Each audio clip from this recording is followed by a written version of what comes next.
Zakanaka Kwamuri Mese, happy Sabbath to you all. Thank you so much for gracing us here on Bluffhill platform. However, if you're new here, this is the place to be. As usual, we kick off our programming at 800 hours, 8 a.m. with a message from Pastor Chiriga. At 900 hours, we join Pastor Mbira and crew in Family Matters. And this week, they're talking about a hot topic, Ndakamwana Asirimanda. Hey, Nyaya Yaneta E. At 1000 hours, we join Elder Machando in Zurimugango. Everyone is waiting for this one. Do join us for this program.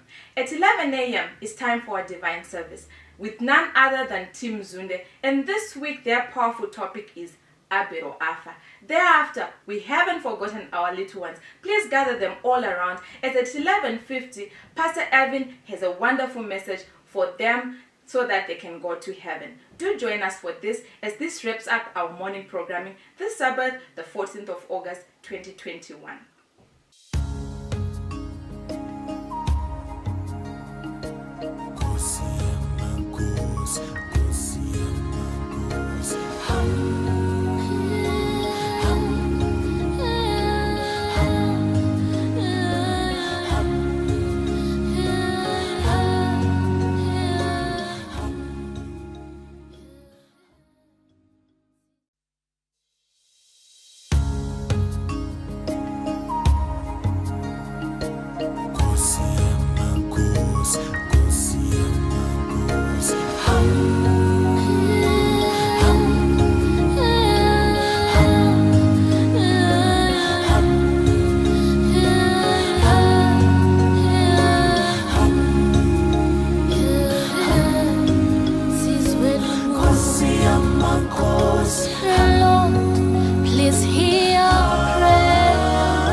toda kumuchingamidza zvekare tiri kutaura nyaya yatakasiya the 7 stations of Elijah.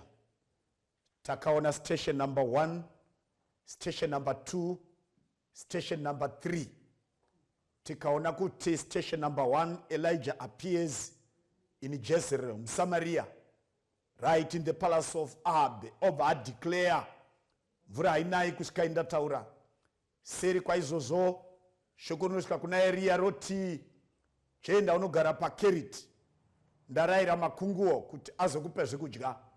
That was station number 1. Station number 2, Elijah shoko raMwari rinosvika kwaari robva rati simuka uende Zidon ndarayira chirikadzi in a desperate situation, but ndiye achakuchengeta for the next 3.5 years. After that, Elijah shoko rinosvika kwaari roti iro simuka unosangana na Ahab, ndofanira kunaisa mvura sekurayira kwatakaita. And that was the Mount Carmel appointment.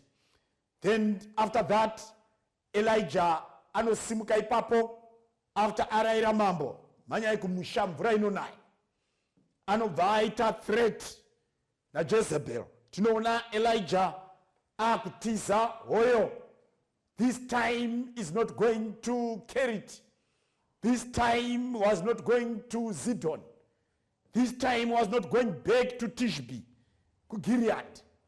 Right from now akadecide kuenda ku Mount Horeb. Katenderaneyo na waMwari. There was a divine language between Elijah na Mwari wake. Why Elijah kuenda ku Mount Horeb?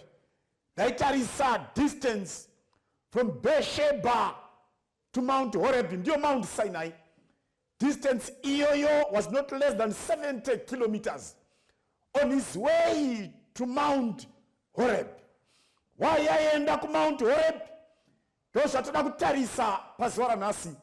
Station iyoyo toda kuitarisa kana uri kutarisa mukati meshoko raMwari. 1 Kings chapter 19 verse 8. Akasimuka akadya akanwa akafamba asimbiswa nezvekudya mazuva 40 nousiku una 40 kusvikira paHorebhi, ndiro gomo raMwari. Verse 9. Akapinda apo mubako akagarapo. Zvino shoko raJehovha rikasvika kwaari, iye akati kwaari, unobataiko pano Eria? Iye akati, ndakanga ndichishingairira Jehovha Mwari wehondo kwazvo, nokuti vana vaIsraeri vakarasha sungano yenyu, vakaputsa aritari dzenyu nokuuraya vaprofita venyu nomunondo. Ini ndogandasara hangu, zvinotsvaka kundiuraya. Verse 11. Iye akati, enda undomira pagomo pamberi paJehovha. Zvino Jehovha akapfuurapo, mhepo huru ine simba ikapamura makomo ikaputsanya mabwe pamberi paJehovha. Asi Jehovha wakanga asiri mumhepo. Mhepo yakati yapfuura, kudengenyeka kwenyika kukavapo. Asi Jehovha wakanga asiri mukudengenyeka kwenyika. Verse 12. Kudengenyeka kwakati kwapfuura, moto ukatevera. Asi Jehovha wakanga asiri mumoto. Moto wakati wapfuura, kufefetera kwokudzikama kukavapo. Zvino Eria wakati achizvinzwa, akafuka chiso chake nenguo yake, akabuda akandomira pamuromo webako. Ipapo izwi rakadzikama rikasvika kwaari rikati, unobataiko pano Eria Mwari wakombore kurenga kweshoko? Panapa pari kutipo Eria akapiwa zvokudya zviya zvatakati Mwari haana kunetsana na Elijah. Rather he said, my servant is tired, give him something to eat, and he gave him a pap at the bed. Wake up Elijah, arise, eat. Akaona chingwa chakanga chabhekwa, tono kana chaine mazai kana nei. Akaona chirongo chemvura nejuice. Eria akadya, adya, hanzi anorara, mutumwa anodzoka. This time, this was not time for ravines. yanga isiri nguva yemakunguwo, asi vatumwa ivo pachavo vakauya vakamutsa Eria zvikanzi, my brother, idya, rwendo rwakati rebei. Hanzi anodya zvekare, oda kurara. Mutumwa anodzoka gwetatu akati, Eria, ndati idya, gwendo gwako gwakati rebei. Ndopatakuverenga ka. Hanzi akasimuka adya, akasimbiswa nezokudya. Sometimes food is necessary. Akafamba mazuva 40 nausiku una 40 kusvikira paHorebhi, pagomo raMwari. And station, this is station number 4. Mount Horeb is station number 4. Why pa Mount Horeb? Makomo agara ane language kuvana vaMwari, kuvaranda vaMwari, mubasa raMwari, muzvinhu zvaMwari.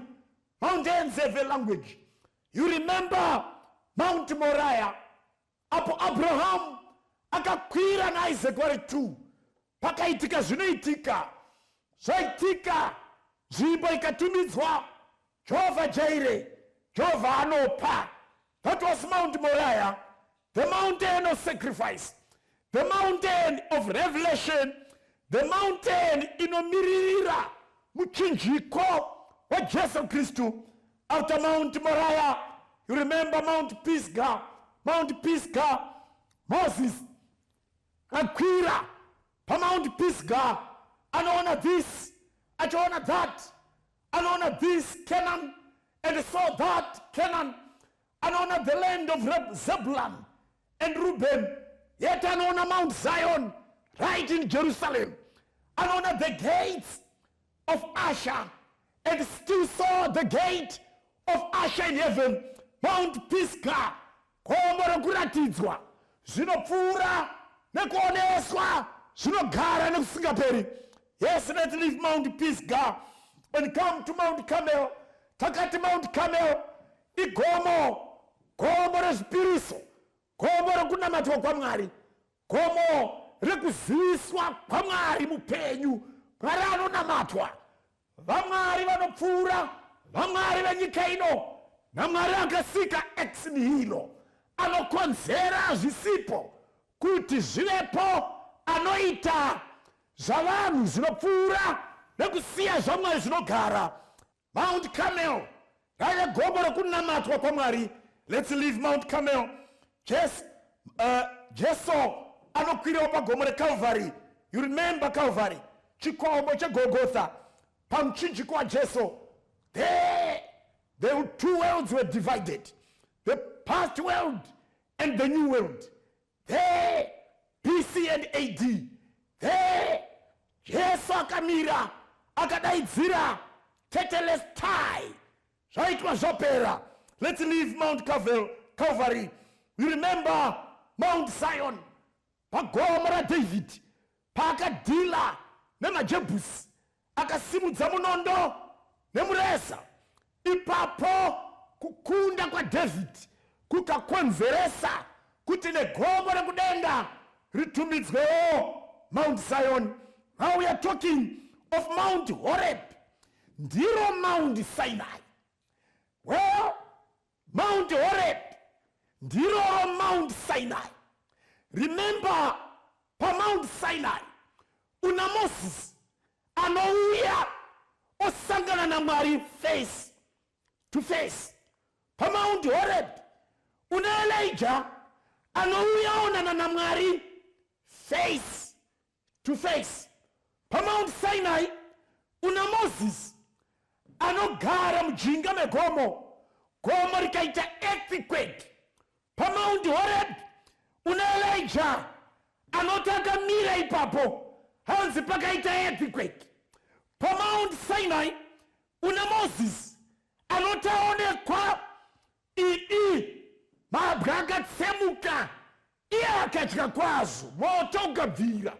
Ndizvo pa Mount Horeb tina Elijah anotaripo mabwe akatsemuka, the presence of God. What is this station all about? Elijah ainda kupi apa zira dzeupenyu. When you've been tired of this world, waita zos zvinoitwa, now you want to run away from life, from activities, from relatives, from enemies. It's a great controversy. Where do you go? Elijah ari kutiudza kuti go to Mount Horeb to meet God. Iyi station ndeyekusangana naMwari, iye Mwari pachake. This station is a station yekusangana na Jehovah iye pachake. You know, vana vaMwari, I know you've done all things. I know you've tried all things. I know chasara kumaroga kana wanga wachida kuimwa wamwe kushikana mchitima. I know you want to give up, but let me tell you, uri want to give up, uri pa station number 3. Hey, station number 4, when you must go to Mount Horeb, kusina land, kusina ma assistants, kusina vana Jezebel, kusina vana Ahab, kusina Herod, kusina vamwe vachene, kusina vamwe vanhu. Iwewe na Mwari muri tu. You must go. Life must pass through Mount Horeb. You must go where you meet no one but God and God alone. Hansi neBhayibheri, Elia wakati asvika akagarapo. Agarapo, then maybe it was after some hours or some days. Aripo, Hans akanzwa voice. Elijah, unobate ipani. What are you doing here, Elijah? Handisi kuti Mwari aida kuti apindire kuti kudii. Handisi kuti iye aifanira kupindira kuti kudii. But anotanga kutaura. You know, Mwari, ndashingairira zita renyu, ndagwira zita renyu, ndaita zvose, but vakuda kundiuraya. Ini iye ni ndoga, ndindasara kuvatsvene venyu, zvinotsvaka upenyu hwangu. Saka ndati zviri nani ndiye kuzofira mubako of your presence, ndifire paruoko rwenyu. Well, I don't know whether that was a correct answer. I'm not sure whether that was a good response. I don't know. But ndiri kungoona someone who is throwing complaints. Ndozva ndiri kuona panapa. Ndiri kuona someone who is expressing his defeat. Ndiri kuona someone who is saying it's enough. Ndiri kuona someone who is saying all is done, leave me alone. Ndiri kuona someone arikuti allow the devil to conquer and triumph. Ndiri kuona someone arikuti allow the enemies to do what they want. Ndiri kuona someone arikuti I surrender, I give up. But praise God, Elijah haana kuita give up. Ari kuMount Carmel, not ari pasi pemuJuniper, akaita give up and surrender in the presence of God, in the presence of the Spirit of God, in the presence of his angels. Let's talk. When you surrender, allow not your enemies to know that you have given up, but allow God to know that you have given up. It's better. You know, when you give up, when you say it's done, don't allow your enemies to know that you are done. They'll clap hands, but surrender in the presence of God, in the arms of mighty power. Welcome, Elijah. You've come to the right place. There were 3 critical demonstrations. Demonstration number 1, hanzi pakaita mhepo isiri champupuri, yakasimba kudarika matornado nemahurricane, yakasimba kudarika macyclone.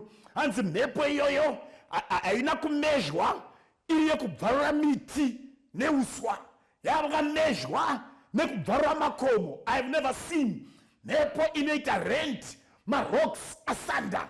I've not yet seen one. Hanzi mhepo iyoyo yanga yakaipa zvekuti it was enough kuiexpressa nekuidescribe nekuidefina as the presence of God. Asi verse inotiyo, God was not in the wind. God was not in the wind. Aseri kwemhepo kwakaita a mighty earthquake yakaita rend the whole Horeb nemamountain ranges acho pakaita kudengenyeka nzvimbo ikatamba senhova. But God was not going to be defined by the earthquake. God was not in the earthquake. And so after the earthquake, there were flames of fire. Komoros, rekangadumba rikaita moto, Elia katika kwazo. But God was not going to be defined by flames of fire, for God was not in the fire. And so after that, Elia anonzwa a still, small voice. Number 8, Elijah, what are you doing here? Elijah, what are you doing here? You know, Mwari watinonamata. He should never be definable. Never. Hafaniri kutsanangurika kuti akaita sei. Chero ukaona kumeso kwake tikati kudrawing. Kunofanira kunetsa nyangu kuine mhino nameso. Kunofanira kushupa. Presence yaMwari haifaniri kuva nema notes anonyoreka kuti presence yaMwari inoonekwa nemhepo. Presence yaMwari inoonekwa neearthquake. Presence yaMwari inoonekwa nemoto. No. God must remain a mystery. God must remain complicated. God must remain the unknown X in the quadratic equation. Saka Elia, not knowing what to do and what to say, hears a still small voice. Now, Mwari expresses himself kuna Elia, unozviratidza kuna Elia in a still small voice. That means God of power and control. Doesn't matter, you're running from Jezebel. God is still in power. God is still in control. A still small voice. God will not be defined by the noises of this world. He lives in sanctity and quietness and still appears more powerful even under those circumstances. A still small voice, undisturbed by the chaos and the troubles and the challenges of Elijah. A still small voice, undisturbed by the voice and the anger of Jezebel. A still and small voice, not too harsh for his servant, not too harsh for Elijah, but friendly, caring, and loving. A still small voice. One who is eternal appears as one who is local. God operating at an international trajectory, but expressing in a local voice. A still and small voice. Elijah was here to be entertained by God, not the gods of Baal. Aida kutambigwa, achimbigwa, nana bari, vanhu vachicheka muviri, vachivhinza ropa. Our God is not like that. A still and small voice. Mukati moupenyu kana wanetsa, washupa iwe at your level. God will remain and will appear and express himself and present himself in a still and small voice. Who was this God? Who was this God? Elijah. Zita rekuti Elia. Elijah. Eli, Yahweh. My God is Yahweh. Ndozinoreva zita rekuti Elia. Elia was in a school of God's presence, was in a school of God's identity. He was in a school of God's power. He was in a school of God's control and order. He was in a school, mu classroom, yomukuru no ugoni no unyanzi. No, wamari, I am chikoro. chehanya ya Mwari, aya muchikoro chokunaka kwake. Who was he to meet? Elijah. At this station, he was to be entertained by God. Anga asiri kuentertainwa nechirikadzi, not in a desperate situation. No, uko kwaida chikafu. Here he was okay, having eaten 40 days, no hunger, no thirst, in the presence of God. No, he was not going to be entertained by Ahab and Jezebel. No, he was not going to be entertained by ravens. No, he was not going to be entertained by his servant. He was going to be entertained by God himself. Jehovah Ozinu, God our maker. Ndiye akanga aripo kuentertaina Elijah. Iye musiki wa makomo, muridzi wezvose, anosimba pamusoro pezvose, anobata ushe pane zvose, anoziva zvose. Jehovah Uzinu, not only Jehovah Uzinu, Elijah was here to be entertained by Jehovah Jireh. Iye anopa, God of resources, God of provisions. He was here not only to be entertained by Jehovah Jireh, but by Jehovah Rofeka. Akanganeta, stressed and distressed.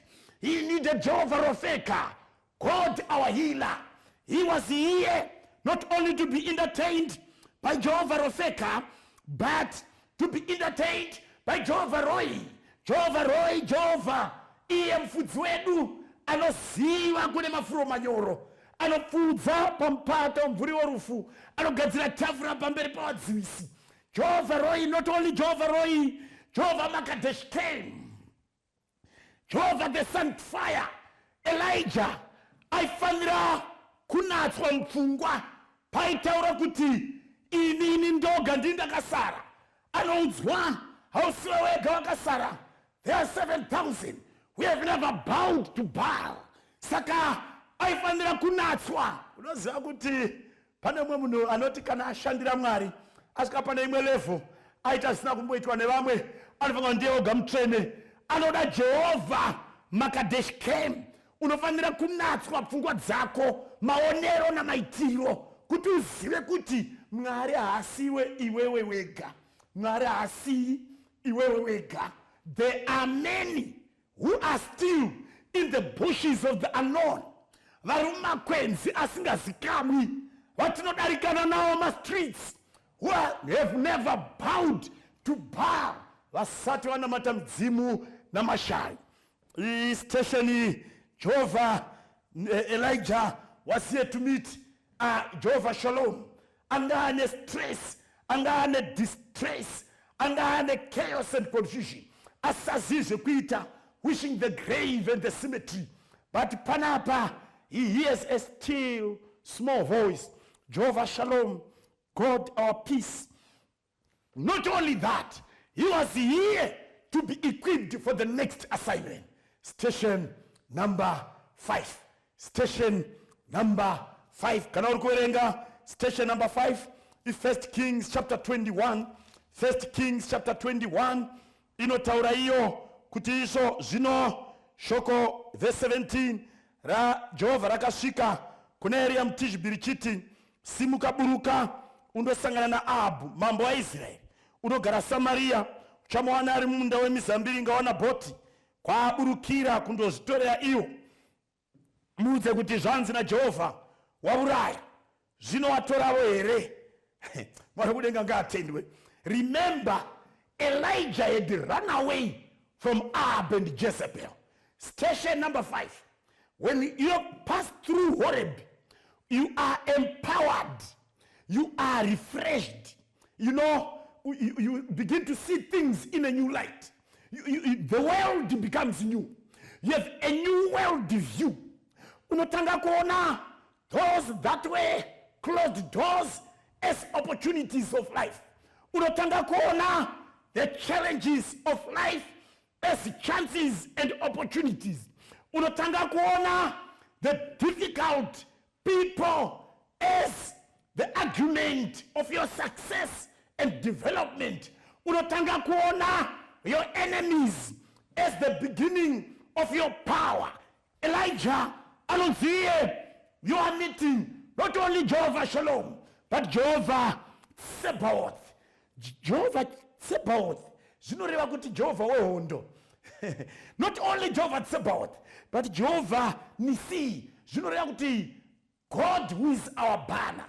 Iye mureza wedu, kukunda kwedu, kukwirira kwedu, kugona kwedu, kubudirira kwedu. Saka assignment yaitevera was station number 5, and the station number 5 was kumunda kwa Naboti. Apo pakanga padeukira ropa ra Naboti. Mwari anoti kuna Eria, enda unosangana na Ahabi, umtaurire kuti wakauraya, wakutora futi munda wake, vana vake vosara vachina wasina.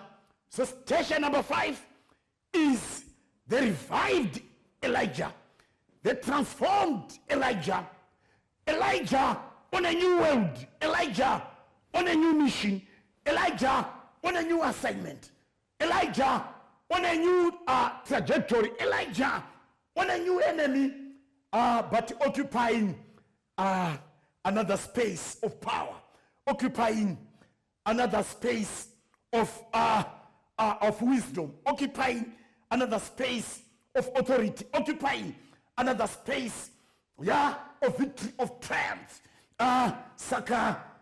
This station number 5, is a station to defend righteousness. It's a station, yekuti, you may kill righteousness, the righteous, but you cannot kill justice. You can do away with your sacred areas, but you cannot kill the conscience of holiness in your life. Station E is station yekuti zvakakonekwa naEria akuchifanira kuzvigona. The test apo paakatiza kuna Jezebel, the test must be passed. Come on, my brother, where you failed and the devil triumphed, God will say, before trumpet yarira, you must triumph. Chitema chakakunetsa, Jesu asati adzoka, chofanira kukundiwa, Jesu asati auya, part portion, poka failure to stand for truth, to stand for what is right, to stand as the needle to the pole, to stand for the name of your God, to stand for your faith, to stand for your God, to stand for heaven, to stand for your church, to defend the legacy of Christ. Station number 5, God will say, let's go back. Let's go back. You know, I always say, mupenyu unofanira kudefenda your father. You must defend your mother. You must defend your totem. You must defend the greatness of your name, of your surname. You must defend the name of Jesus Christ. That name must be defended left, right, and center. There is no room. There is no room for tolerance. There is no room for giving up. Either you must do it or you must do it. Either you must stand for what is right or you must stand for what is right. Either you must die for the flock or you must perish with the flock. Either, yes, you must appear the Elijah who can say things and things must stand forever. Ndrikona area by the field of Naboth. Ndrikona area achifana kumirira vhangeri nedoctrine yaro. Ndrikona area achifana kumirira the cross and its Calvary. Ndrikona area achifana kumirira, yes, the blood and its cross. Ndrikona area achifana kumirira, yes, the wounds and the crucifixion. Ndrikona area by this time says, if I die, I die. If I perish, I perish. I must tell Ahab, waburaya, wotorazere. That is station number 5. Station yekumiririra zvokwadi. Station yekumirira zvaunotenda. Time yatakurarama inoi haisi yembwende. time yatakurarama, I see for those who give up, we must pass the test. Tera munhu waMwari, imari dzakawanda dzawakaparidza uchitaura kuipa kwokuba, iwa usati watestwa kuti kuba kwakaipa zvakadii. The devil has not yet tempted you on thievery. You must be tempted on every point of your sermon. You must be tempted on every point of your doctrine. You must be tempted on every point of your prayer. You must be tempted in the path. Kuna Satan inengeri temptation. Kuna Jesu, it must be a test. You must be vindicated, the man whom you are. After that station, Shokora Jehovah rinosvika. That is 2 Kings chapter 1, 2 Kings chapter 1. Zvinonzi hondo dzamaMoabhi dzakanetsa mambo Ahazia. Then Ahab was dead. Mwana wake Ahazia kwakubva atanga kutonga. Hondo dzakanetsa murume uyu kusvika arwara hanzi izvo akatuma vanhu vake akati endai munobvunza mwari wavaEkron anonzi Bherizebhuri. Endai munobvunza kuti ndichararama here pakurwara kwangu. Hanzi timu iri kuenda kunobvunzira kuti mambo vachararama here, on their way in search kuti mambo achararama here. Shoko rinosvika kuna Eria muTishbi. Robva rati simuka usangana nevaranda vamambo. Unoti zvanzi munoendepi kwaIsraeri? Hakusina mwari here zvamakuenda kun'anga kunovhunza? Mwari wafa here zvamakuenda kun'anga kunovhunza? There was serious trouble. Varume ava vanodzokera kuna mambo vonoripota, tasangana nemumwe murume ati iye zvamakuenda kun'anga kunobvunza upenyu hwamambo kun'anga kwaIsraeri hakusina mwari here? Kwaprofita hakusina here? Zvikanzi wanga akadii iye munhu iyeye? Zvikanzi anga akadai akapfeka nguo yomucheka. Zvikanzi ndeeria. Nobva atumira masoja aikwana kuita 50. Zvikanzi ndai munomutora muuye naye. The intention was to destroy Elijah for the purposes yekuenda kun'anga. Hanzi timu inoenda, vaenda varume vanodaidzira munhu waMwari, buruka, zvanzi namambo, uyai kuno. Eria anoti iye, kana ndiri munhu waMwari, moto ngaubve kudenga ukupisai mose. Hanzi moto wakadzika and consumed. Kukasara one akanoripota back home akati iye hakuna chakanaka, vanhu vose vamatuma vapera nomoto, vatsva adaidza moto wabva kudenga, ini ndapukunyuka ndauya kuzokuudzai. Hanzi Ahazia anotuma another team of 50. Hanzi aenda another team of 50. Vanoti munhu waMwari, quickly, mambo anokudaidza, come down. Elijah anotaura iye, kana ndiri muranda waMwari, moto ngaubve kudenga and consume all of you. Hanzi moto wakadzika ukavapisa vakaita madota. Ipapo panga pavhira shamwari dzavo. Hanzi wana akapukunyuka akamhanya akati hakuna chakanaka, vese vapiswa nomoto waEria. Hanzi mambo nenharo dzose anotuma a 3rd battalion, a 3rd brigade yekunodhila naElijah. Hanzi atumwa, varume vakati vasvika pasi pegomo vanowira pasi oti muranda wacho tiwirewo ngoni, upenyu hwedu ngahumuwirire maoko ako. Hanzi Eria ndopa akaburuka akaenda nawo. This station is a no-nonsense station. This station is a confrontation with the devil himself. Tisati tabva pano panyika, you must deal with the devil once beaten, twice shy. You must deal na Satan. Zvekuti kudzinza rekwenyu hadzoki futi. Unoziva station iyi, ndaive station yekuratidza kuti this time I am no man to run away. This time I am meant to stand for what I believe. This time I am meant to stand for my faith.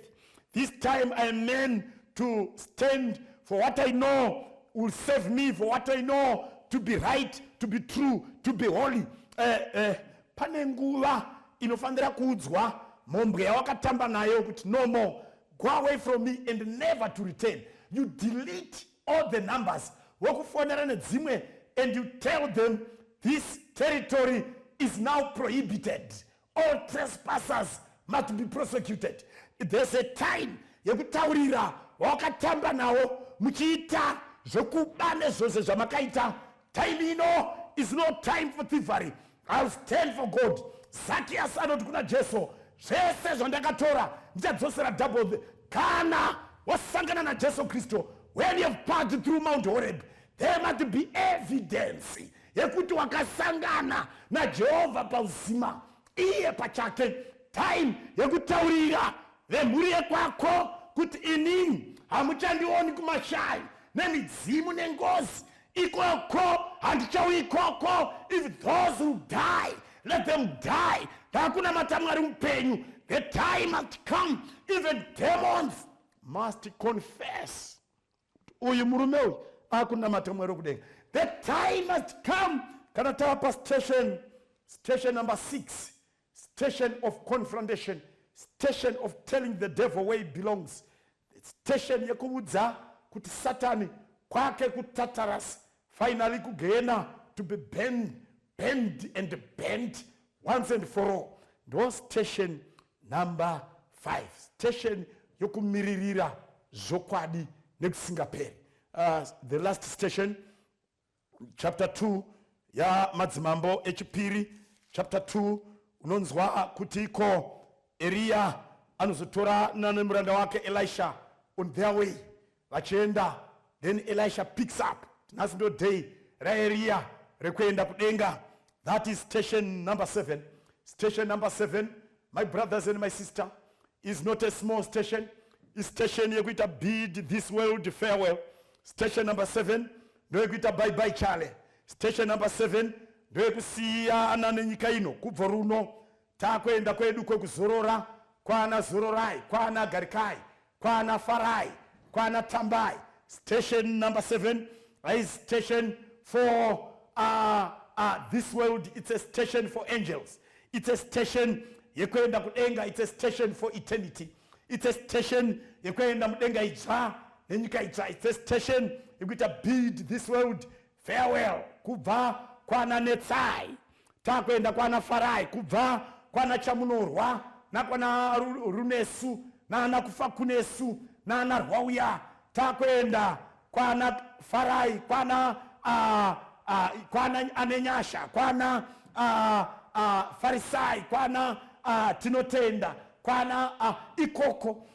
Station yokuita bye bye. Nzvimbo dzamakuva, nzvimbo dzemweshina, nzvimbo dzerima, nzvimbo dzezvikwambo nezvidhoma nezvitokoroshi.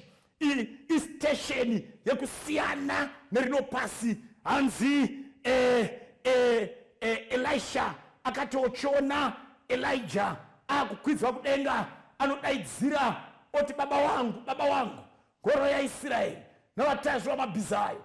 Then Elisha knew kuti Elijah was not a small man, because Elijah akunda. He does not see one man as anoona ngoro dzaIsraeli namabhiza acho, anoona the national army of the nation, anoona the man was the security of Israel. Akwenda kudenga.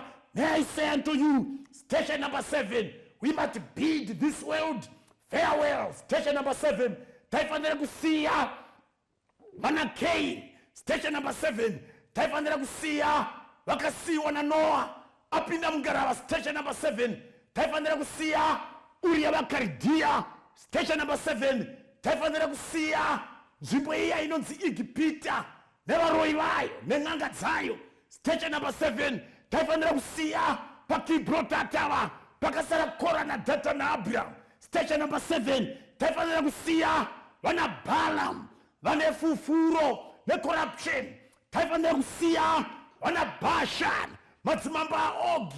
Taifanira kusiya vaya varume vakanetsa vana Samson, vakanetsa varume vakaita sana Gideon.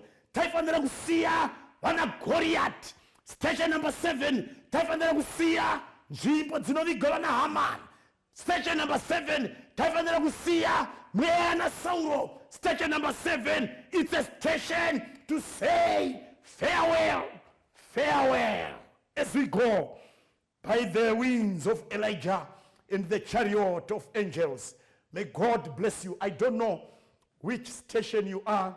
I'm not sure which station you are, but whatever station, you'll stop the journey of life. Wasika station number 7. Unomira kwendo goupenyu. You give up. Washika pa station number 7.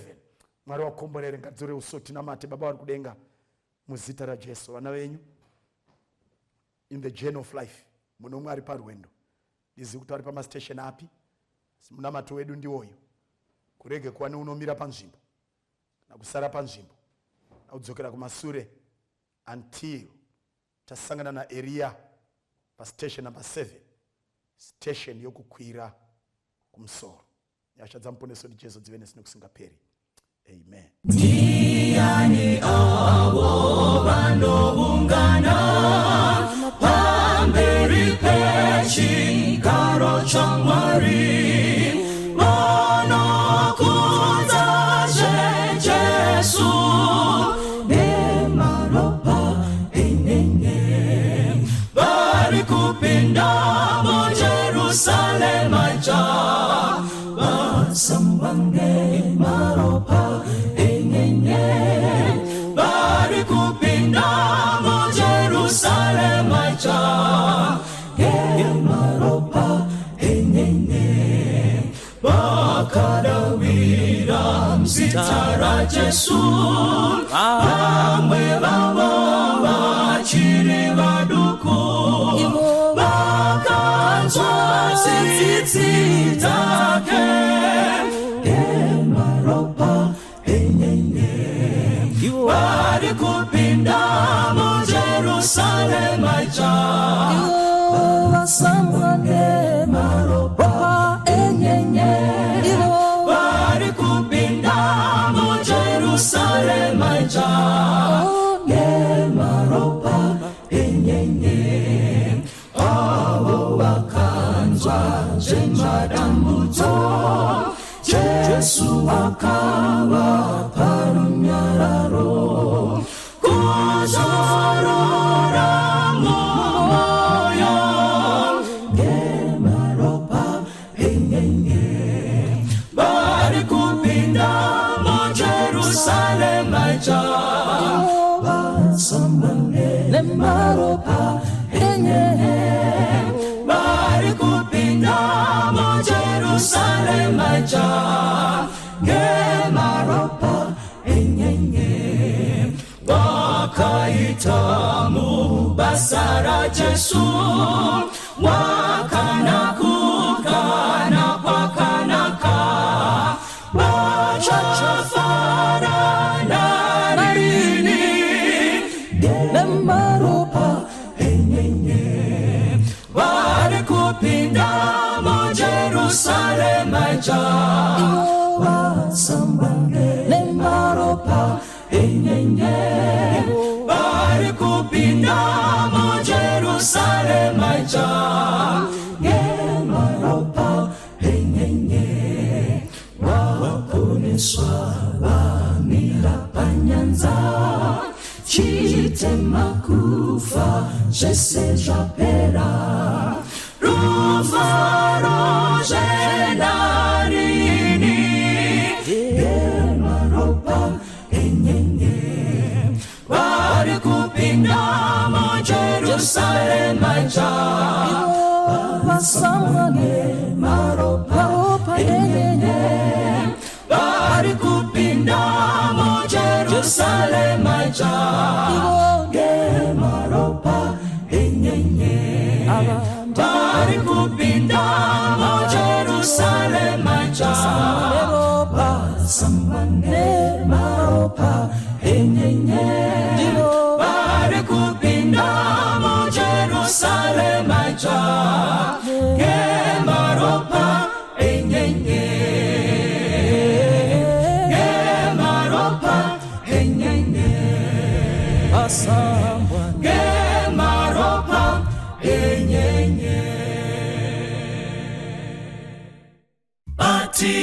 batidzanyiyo mwenje yenyu nokuti Jesu ave pedyo batidzanyiyo mwenje yenyu nyika iwane ruponeso batidzanyiyo mwenje yenyu nokuti Jesu ave pedyo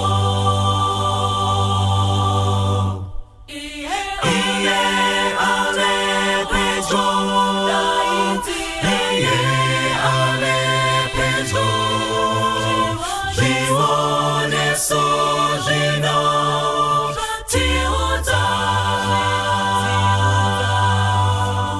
mambo wamukira mambo umambo iyo nzara ona yaza ramunyika yose iye ave pedyo iye ave pedyo zviwoneso zvino tiudza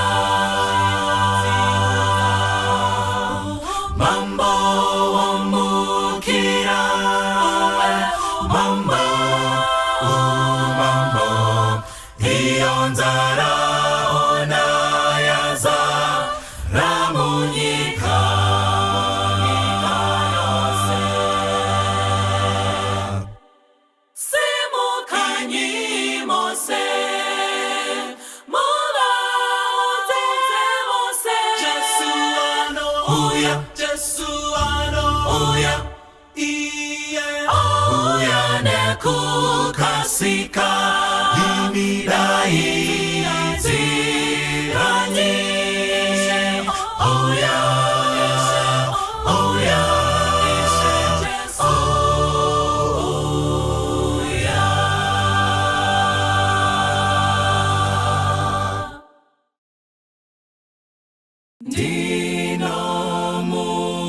ndinomudanyi Jesu ndiriye murombo mwenine mufambi handinane upfumi ndodarudorwa Jesu ruzondinyaradze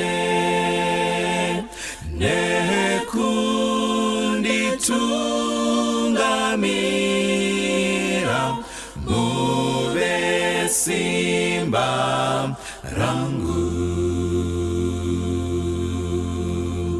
ndoda moyo wa Jesu mundipewo mutsa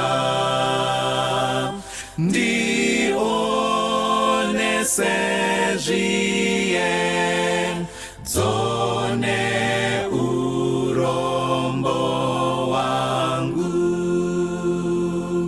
ndinoda mweya mtsvene ugondidzidzisa undionese Jesu muponesi wangu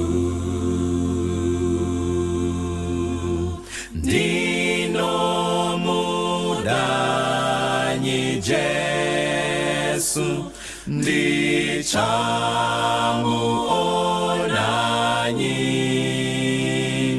muri mumraravu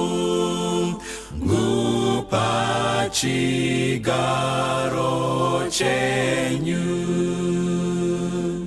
pamwe nevana venyu ndichafara kwazvo kuimba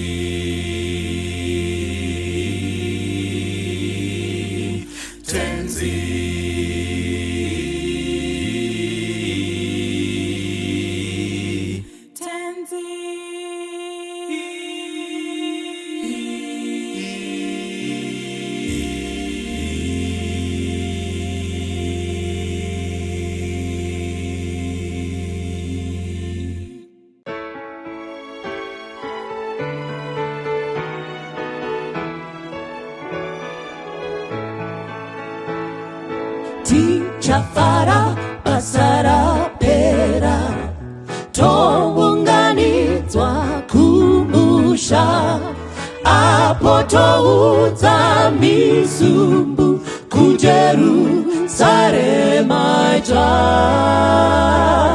Rufaro rufaro idi, rufaro rusingaperi, rufaro runouya musi toungana kumusha,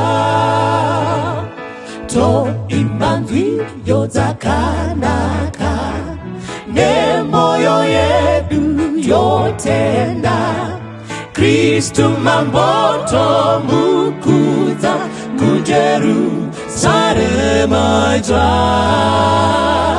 Rufaro rufaro idi, rufaro rusingaperi, rufaro runouya musi toungana kumusha,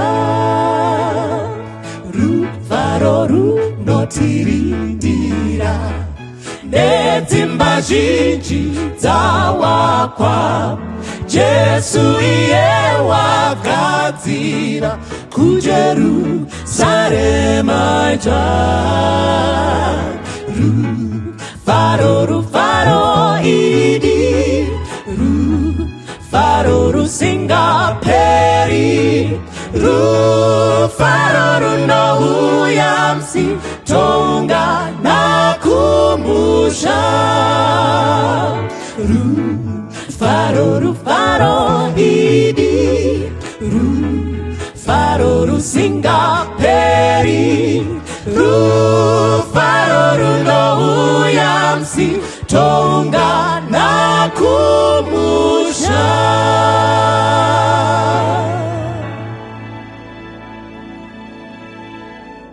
Toda kumukwazisai mose pachirongwa Family Matters. Toda kutenda chose nekusangana kwataita mukati mezuva ranhasi tiri vanopona.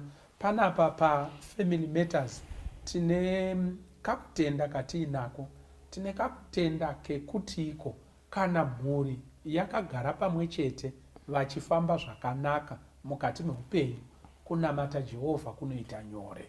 Zvakare vanhu, vana nevanhu vanokura mufamily yakabatana, baba namai vanodanana, vanorespektana, kamupikicha ikakako kanoburitsa vanhu vakanaka to the society. So for us the family is everything. And everything that is good mukati meupenyu revolves around that, panyaya yemhuri yakakwana yakanaka iri kufamba zvakanaka. Saka ma-issues ane chekuita nemhuri, when it is something to do with the family, pa Family Matters, we discuss it. We demystify kuti iko pakupedzisira vazhinji vagosunungurwa. Saka nachida kuti vadare vedu vazivane nemi mukati mezuva ranhasi on the topic that we want to tackle mukati mezuva ranhasi. Ngatitangire panapa. Tinokwasai vadikana, zita rangu Mrs. Chinengo. Tinotenda chose, yes. Makadi wadiwa watereri nevatariri, zita rangu ndinonzi Wanyamasana. Tinotenda chose, next. Makadi wadiwa watereri nevatariri, ini ndinonzi Rotina Mafume Msara. Yes. Makadi hamane shamwari, ini ndinoitwa Maijaricha. Yes. Kwaziso kwamuri mose, hamane hanzvadzi, ndinonzi Watson Mbiriri, ndiri mufundisi, ndiri wechirandu, chirandu chegono. Tinoda kutenda chose gono, Mwari dai anga akuitire zvakanaka pamwe chete nevadare vose, pamwe chete nevateereri vedu, nekuteerera kwamuri kuita, nezvamunotikurudzira kuti tirambe tichitepfenyura pachirongwa Family Matters. Zita rangu ndoitwa Pastor Francis Mbira, pachirongwa chino musvokozve pachirongwa Family Matters. Mukati mezuva ranhasi tine nyaya iri kushinyira, tine chitsiga chinoita kunge chichangoburwa, chine shungu, tachida kuti titaure nezvazvo pa Family Matters. Nyaya yanhasi ine chekuita nenhaurwa dzatiri kunzwa vanhu wawanana. Inhaurwa yekunziko ndakamuwana asiri mhandara. Ndo musoro wenyaya wanhasi. Naugono imbo yazotibatsirai nyaya iyi yeumhandara iyi. yekuti iko munhu anofanirwa kunge ari mhandara. Ndiri kuona sekuti iko inokwidza BP, shuga nesauti. Sekutaura kwenyu imini Gono. Kunyanyisa kuvarume ndo vanodzitsvaga mhandara nemwoyo wese. Handisi kuona nacho iripo. But tikada kucheuka turikona kutarisa zvinhu zvakawanda panhaurwa iyoyi kuti anofanira kunge ari mhandara ndiani. Zvakare umhandara hwacho unomboonekwa sei. Zvakare zvakakosha here kuti munhu aite kuti munhu anzi imhandara kana kuti ijaya. Nhasi tachida kuti dzidzanane zvakanaka, mitswi yacho inyasodzura zvakanaka. Tiri kutaura nezveumhandara neujaya. This relates to the marriage setting nekufara kwevanhu mukati memuchato. Saka nhaurwa yatachida kuti tikande mukati medariro patinoda kutsagada rovambira redu patinoda kutanga napo ndepekuti ipo what is virginity, umhandara chimhuri chinyiko. Zvakare what is the value yekunziko munhu ranga riri jaya anga ari musikana azere, as it relates to happiness in marriage. Chiiko chinombonzi umhandara. Zvakare zvine basa here nekuti Gonoka ndogara ndakataura hatidi nyaya dzinokwidzwa kudare rino dzisingashinyireba. Kune mamwe matare esaya unobhadhariswa mbudzi ikadyiwa nevedare roparara nekuti waunza nyaya isina weight. Saka nyaya idzi alright ngatimbodefine tozoenda pakuti iko dziri kunetsa here and all that. What is it that we are talking about? Ngatikurei chivanze paroda kudzana vadzani. Handiti ndizvo here? Yes, Maijaricha.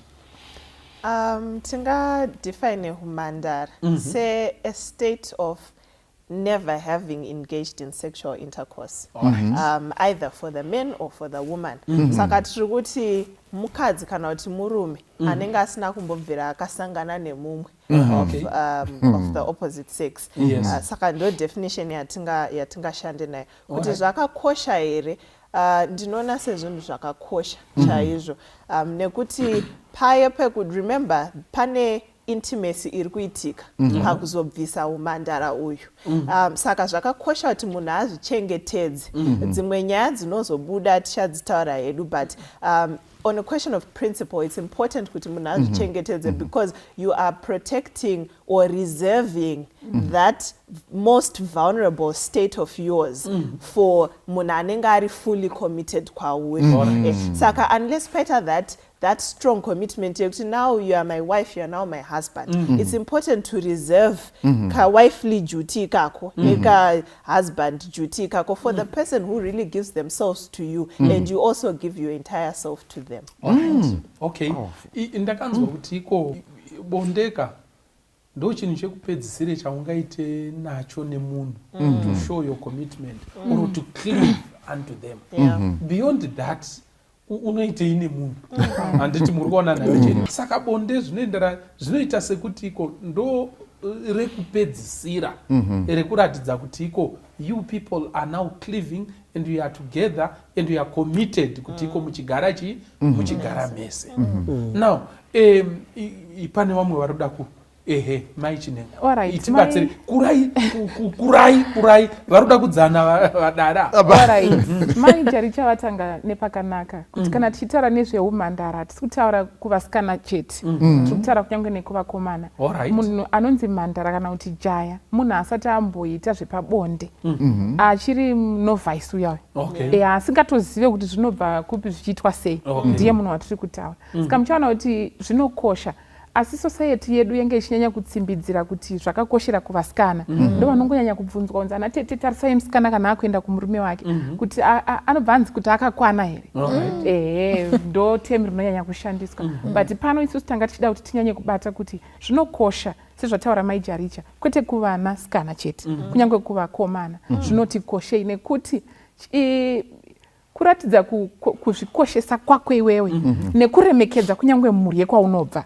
Uchiona kuti mwana kana achienda ana tete vanenge vachitodada kuti haiwa takupai musikana akakwana.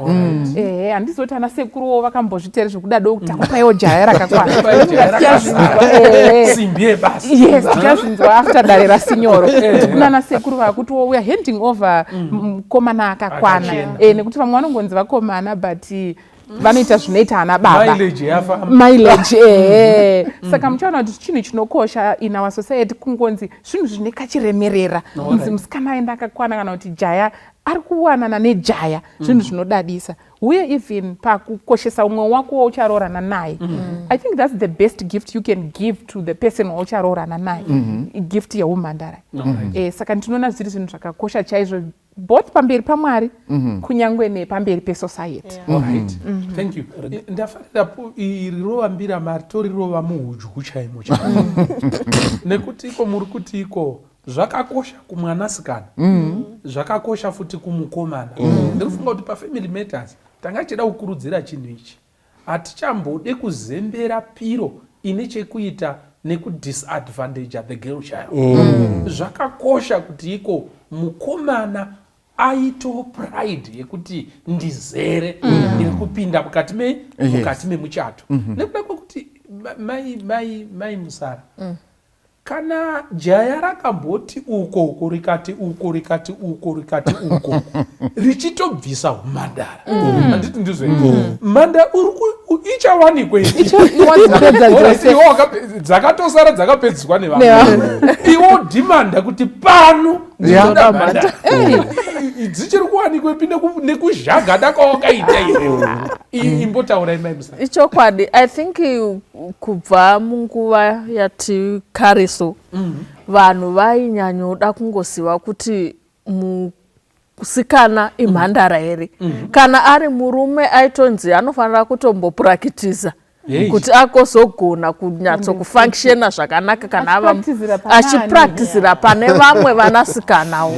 Saka tunoona kutoti zvaiva zvinhu zvekutoti kuita bonde kwevakomana yaitova kuhomba rume. The prowess of a man is seen nekuvata kwaaita vakadzi vakadina vasikana vakati wandei. But kumwanasikana huri shameful. Kuti arara vakatozoita vaviri vatatu maiwe haachadofambizvi nokusvoda. Saka zvinoreva kuti zvaiva zvinhu zvaikurudzirwa. Izvo zvinhu zvakashata. Asi kana tichitarisa nezvatotaurwa nemai two sisters panapa kuti kana takutarisa nyaya yevirginity tiri kutarisa nyaya tatovawo kana dziri nyaya dzaike zvino tinodziti body politics. Takutotaura nyaya yemuviri wako, how you want your body to be handled. Iwewe semusikana, if you want to be pure, it's your choice. You have a choice to keep your body pasina munhu ainyanganya, pasina munhu aibata, but you are saying inini I have a commitment to be a Christian. And in the Christian world I should be pure till marriage. And I'm making a choice over my body. It's body politics. No one can touch my body without my permission. Saka iwewe because unema values auri kurarama nawo, those values dzinofanira kuva pamuviri. Nemhaka yekuti Mwari achitoisa body politics idzodzo aitoziva kuti there's something that it will do to yourself in terms of integrity, in terms of principle, in terms of commitment to your marriage. Kana muchinge mapinda mese muri pure before him and pure before your partner.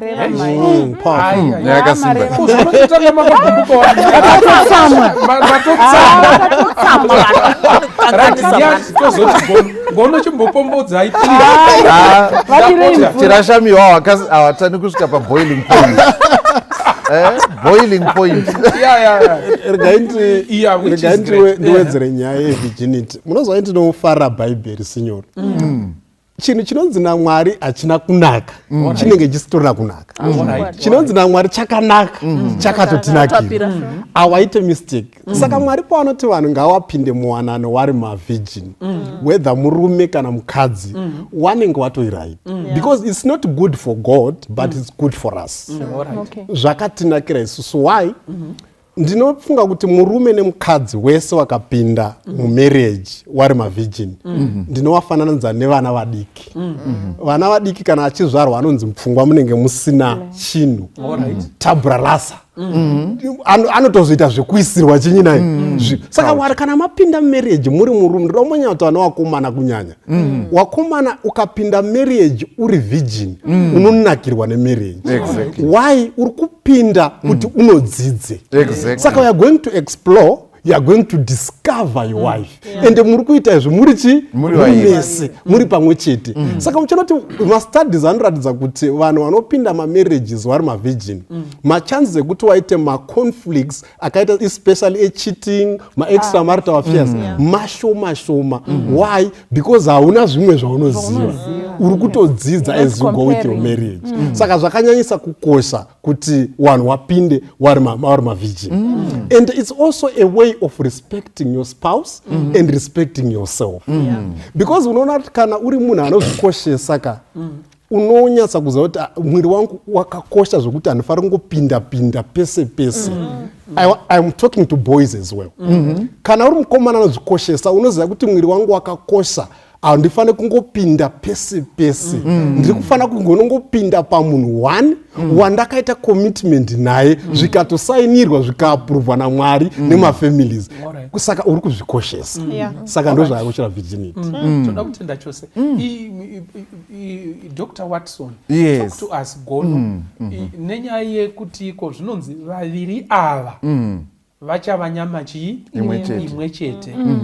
You know, that cleaving and bonding to this person that will culminate kana kuti zvinozopedziswa zvinosimbiswa nebonde iri. Cleaving ndikacleava pane uyu ndocleava pane uyu ndocleava pane uyu. Now cleaving yacho ichitaurwa kunzi it's so strong. Zvakadaro zvekuti zvinonetsa kubuda mumusoro, zvinonetsa kuzvikanganwa. You are just cleaving to many people. Zvinei chekuita nerufaro rwuri mberi uko. Kutaura about the importance, the value of being a virgin. Yes, tinotenda zvikuru. Ndotangira pasirwa nanyati vachitaura nyaya yekuti zvandifungidzisa mbuya vachisenda message kuna Abhero. Mbuya wakasenda message kuna Abhero, ndo pari kutaurwa kuti kuzvichengetedza kunodini, kunokosha. Nekuda kwekuti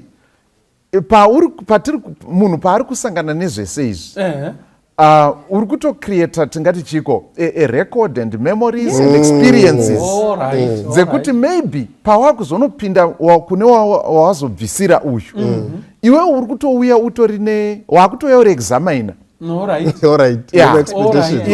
Utori nemangu ma-expectations zvakamboitwa naGeorgina and then what and so on. Zvine kukanganisa kwazvakutokuita paukama hwako nemudzimai wawakuzowana uyu. So nyaya iyi inyaya inokosha zvakadaro zvekuti sekutaurwa kwazvaitwa nevadare kuti inobata kuvasikana inobata kuvarume. Asi ndinofunga kuti responsibility yakati kurei iri kwatiri sevarume. Kuti tine kakuzviregerera kakasimba panyaya iyi netsumo dzinototibetsera kutoita sekuti kurudzira kuti bhuru rinorwa rinoonekwa nechinyi kuti tanzwa nekuripa takanoripa futi kwayo kumhiri uko takanoripa futi uko nyaya dzake dzakawanda and zvinenge zvichitaurwa kwete mukunyara asi pane somewhere pane kakukuza kekuti akaoma. You know, kana ari mukomana ari kuita zvinhu zvakadaro. Tiri kuti hunhu hwakadaro pamberi paMwari chinhu chisina kunaka zvachose. Joseph atoiswa pakona asvika pakaoma, zvinonzi akati ndingaite sei chinhu chakadai pamberi paMwari. Saka akazvikoshesa pamberi paMwari nekuda kweukama hwake nani naMwari. Saka zvine benefit nevalue kwauri as an individual, ukama hwako naMwari, mhuri kwaunobva sezvataurwa.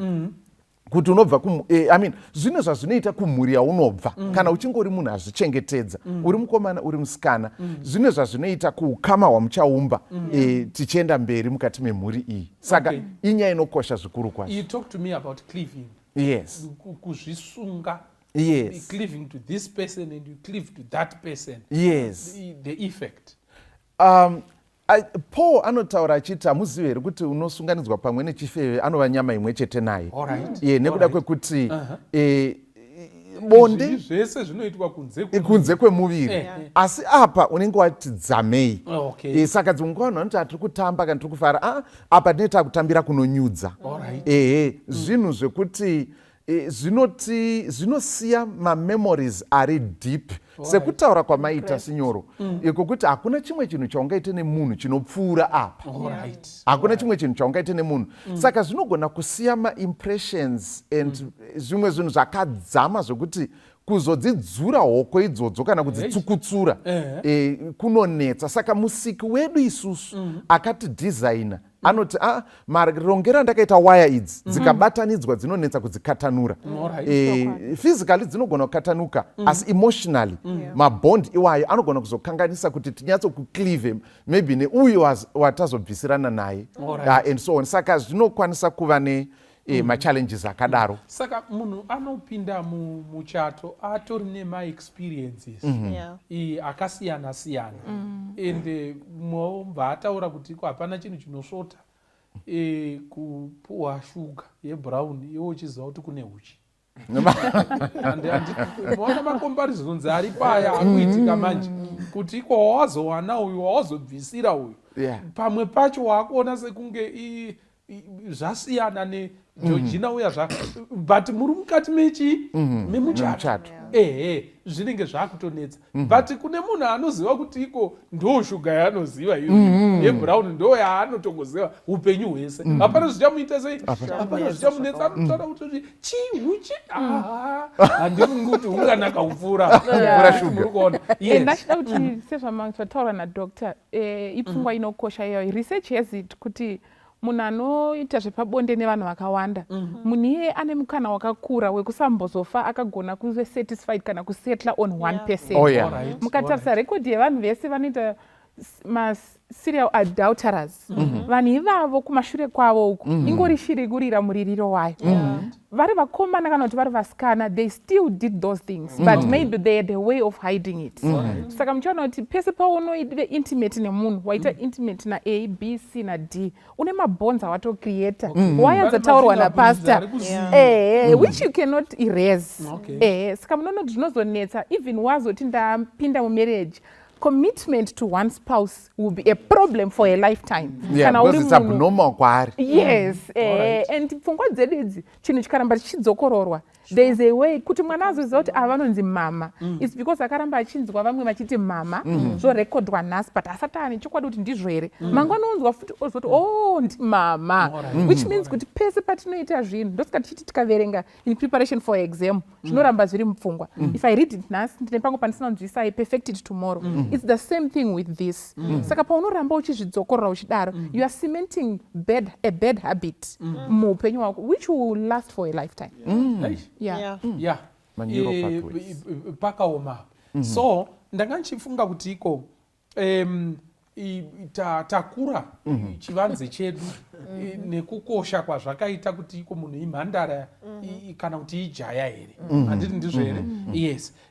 Patati chida kuti iko tibate zvakare ndezvekuti iko imi kwayazondibatsira ini zvinogoneka here kuti uwanane right ameno zvakaitika hazvo muupenyu zvinogona here kuti uwanane nemunhu asiri mhandara rake risiri jaya yake but muchato utoenderera mberi muchifara zvechokwadi. Is it possible?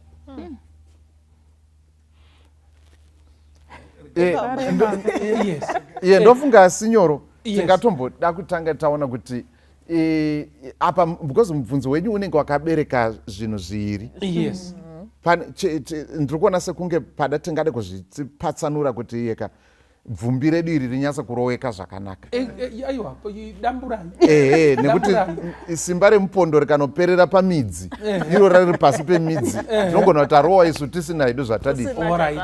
Saka pane mudzi wandiri kuona unenge bvumbi ranoti kwati nemudzi saka munhu tsvagai kakademo muti dap ndo zvatakuende pachena kagano kakano munoona saka ndiri kuona kuti pane nyaya yekuti allright mubvunzo wati tatorana nemunhu asiri mhandara asiri jaya zvinogoneka here kuti tifare mudzi wedu uri pakuti ndaziva sei ndaudzwa here kana ndatopenyera aiwa ndapenyerwa I once was blind but now I see all right ngatiibatei nyaya iyi because idikatika zvakatsapa rimwe simba riri kuperera pamudzi handiti muri kuona wazviona sei wazviziva sei zvinozivikanwa here zvinhu izvi zvakare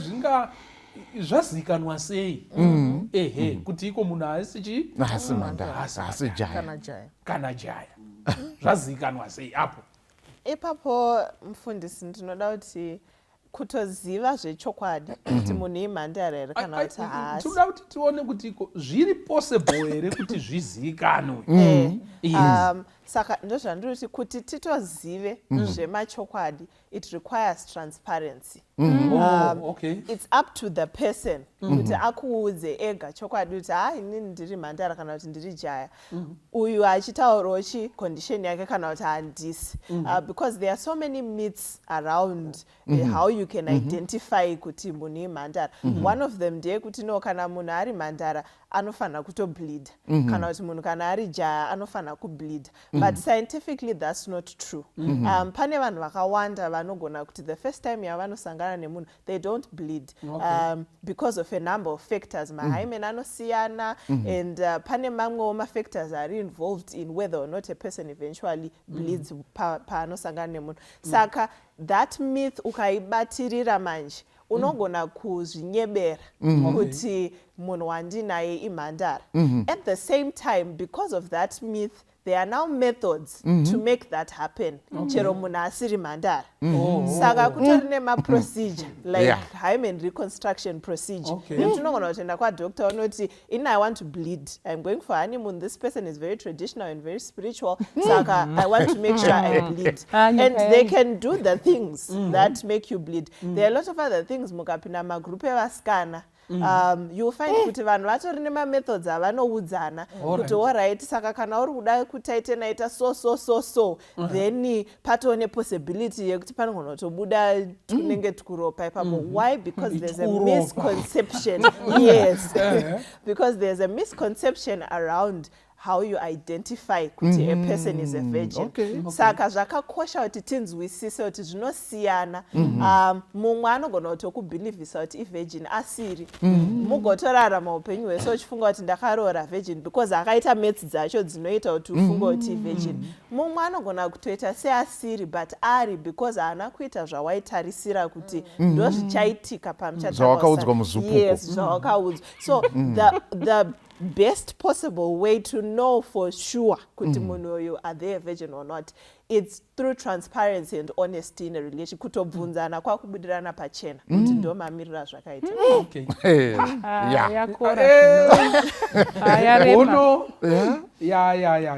Chitsiga chacho chakasimba ichi.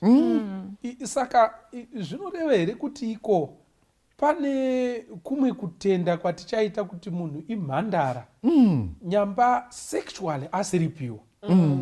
That is what we are saying. Kuti in terms of sexuality anenge asiri pure. Vanhu ava havana kuzorara kuti paparadzwe ningiriki the hymen handiti muri kuona but zvimwe zvese izvi vaizviita handiti muri kuona.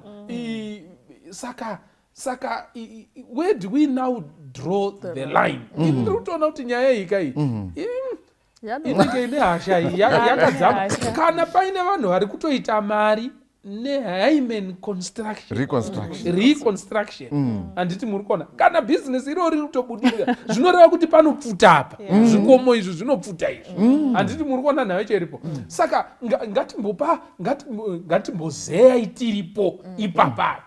How do you identify, how do you know this is a virgin? I think zvinodzokera panyaya tambotaura yekuti why are you a virgin? All right. Why are you a virgin? Okay. Kana virgin hwako huchida kungozobuda pahoneymoon, or if it's your ticket to marriage, then it becomes a problem. And ndo pari kurasika varume vakawanda kana kuti vakomana vakawanda vari kuda kuti virginity ive a ticket for me to marry you.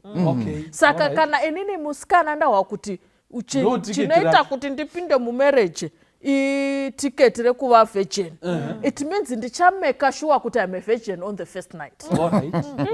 And I'll make sure. Saka isusu tiri kuti virginity yedu, let's go back to the drawing board.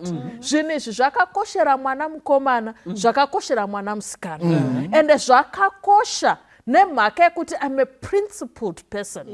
Ndiri kuda kuva a virgin for myself, one, for God and for my partner. And this kuda kuva a virgin kuti ndinhongwe amongst 10 ladies kuti ndipinde mumuchato. Nekuti kana zviri zvekungoda kupinda mumuchato, ndichaita all things necessary to become a virgin.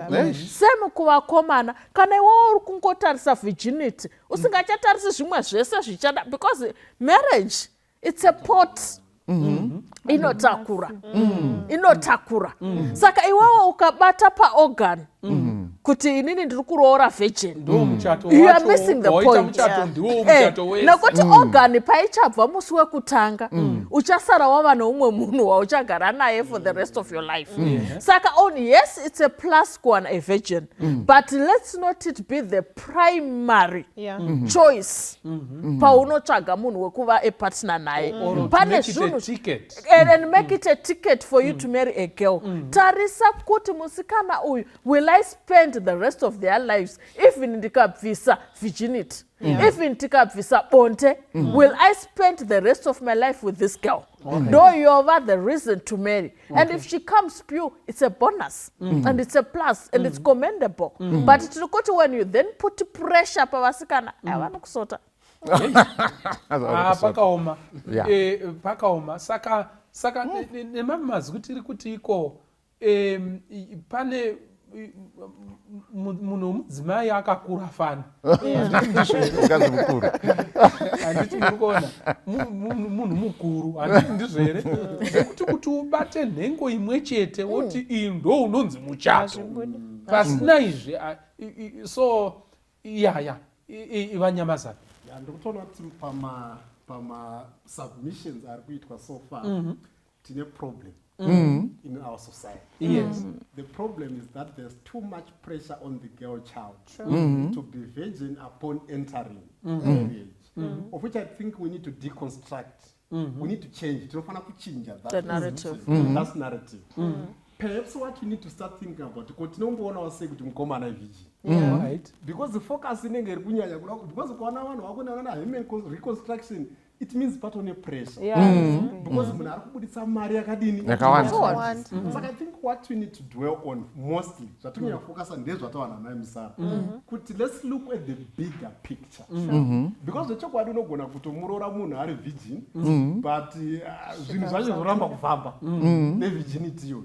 Saka ngatisenye kuisa pressure, especially on the girl child. Inini tinofunga kuti vakomana we need to challenge ourselves kuti kana ndiri kuda kutsvaga virgin, ndiri haisi mhosva kutsvaga virgin, but ndiri kuti ininiwo ngatimeke sure kuti ndiri virgin. Kana patone zvandogona kuita kurandidza musikana wangu kuti zvechokwadi chamwari ndiri virgin, ndotoitawo. Saka I think zvinofana kuti dzibalance. Saka tiri kuti here ngatiwiriranei panapa karovero katiri kuita mhungu yedu iyi, tiri kuti iko first and foremost, hatingati first and foremost, ndiri kungoti chimwe chibandi chatataura chakakosha ndechekuti let's not speak as if virginity no kunyange usinako. This is important and pamberi pamwari and it's important to the marriage. Handiti ndizvere, but takutaura sekuti iko already tombota hipo, handiti ndizvere, totomira here muchato, tochoona kutoti iko no mudzimai munhu mudzimai hausi virginity chete handiti muri kuona unogona kuve nevhejini yako but asingadi kana kuona hama yako pamusha unogara nani mai vako vachitotaurwa kunzi iko ndinonzwa kumerera ndikavaona ati munhu akava iri chii saka virginity handicho choga chingatariswe pamunhukadzi. Thank you for that point. Yes. I think ipapo kuti tirambe tichipadzokorora kuti tiri kubata kwese. Virginity tiri kungoreva kuti munhu asati aita zvepabonde angava musikana angava mukomana. Asi nekuda kwekuti society yedu yaisa pressure kumwanasikana ndosaka paakuitwa mamethods ayo ekugadzira. Saka unogona kutozoona kuti maenda kwani munhu madzoka muchifara aiwa ndakawana virgin ndorangarira mumwe achitaura kuti mwari wakandiitira nyasha ndakawana virgin chaiyo. I think aishanda neizvozvi zvinotaurwa mumazupko. You see, so achitaura kudaro pfungwa yatoda kuti tibate ndeyekuti unogona kutozoona kudiscover kuti zvaanotonzi ane mwana sakweshe kuti ko zvangari virgin ndimai Maria muri kupaona. Saka issue inokosha two issues. Number one, issue yeopenness yetransparency. I think the best way to know panyaya iyi ndekutoti munhu aopene up ataure whether mukomana kana musikana ndo zvinokosha, and that opening up is important for cementing the relationship sekutaura kwatakamboita pane chimwe chirongwa. And then pane vakakwekweredza mudzimai vakauya naye kuna Jesu vakati uyu tamubata in the very act and matombo avo vanga vatori nawo munhu avo vakatomukunga kuti vatori ready kuti zvinzi. Jesu haana kuti ayo muri kumunyepera. Jesu akangoti asina nyaya yake nyaya ngaatange kukanda dombo. Hanzi Jesu ndobva atanga kunyora, hatizivi kuti akanyorei but zvinenge zvinoita sekunge vanhu pavakazoona zvakanyorwa vakabva rumwe. Are we getting that? Indoona sekuti our society has done something like that. Kuti it drags the girl child. Yonomuti uyu haisi mhandare. Muri kupaona. Asi ukazoda kutarisa vamuunza vacho dzavakatsikisa kuti ingani ndo panonzina Jesu asina kumboita nyaya iyi chitanga iwewe kukanda. Saka muchaona kuti vamweka we are not qualified to even ask nekuda kwekwatakabva nezvawakaita iwewe.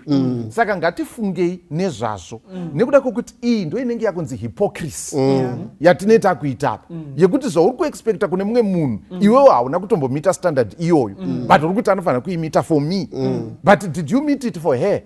You see, iye unofunga angasikade kuroorwawo nejaya here and so on. Saka I think it's a very important issue kuti tive very balanced and disabuse ourselves of this mentality yekuti virginity ndiye mwanasikana chete. It has to be universal. Thank you so much. Kune vamwe vanototaura shuwa idi am pure hapana murume wandakambosangana naye asi nemhaka yekuti pane zvatinotarisira kuona pahoneymoon kana kuti pafirst night zvoshayikwa. Mwanasikana opinda jeri mudzimai kuti ndiudze ndiani uya kuti veduwe nditorira handina ndiudze kusvika munhu anoita sachafabricata nyaya kuti alright kuna anonzi Michael andakazomboona gore rakati kuti nyaya idina ipere nemhaka asi ari kutaura chokwadi ndopatachiti ngatingodzokerai panyaya kuti it's a trust issue. It's a trust and honest issue.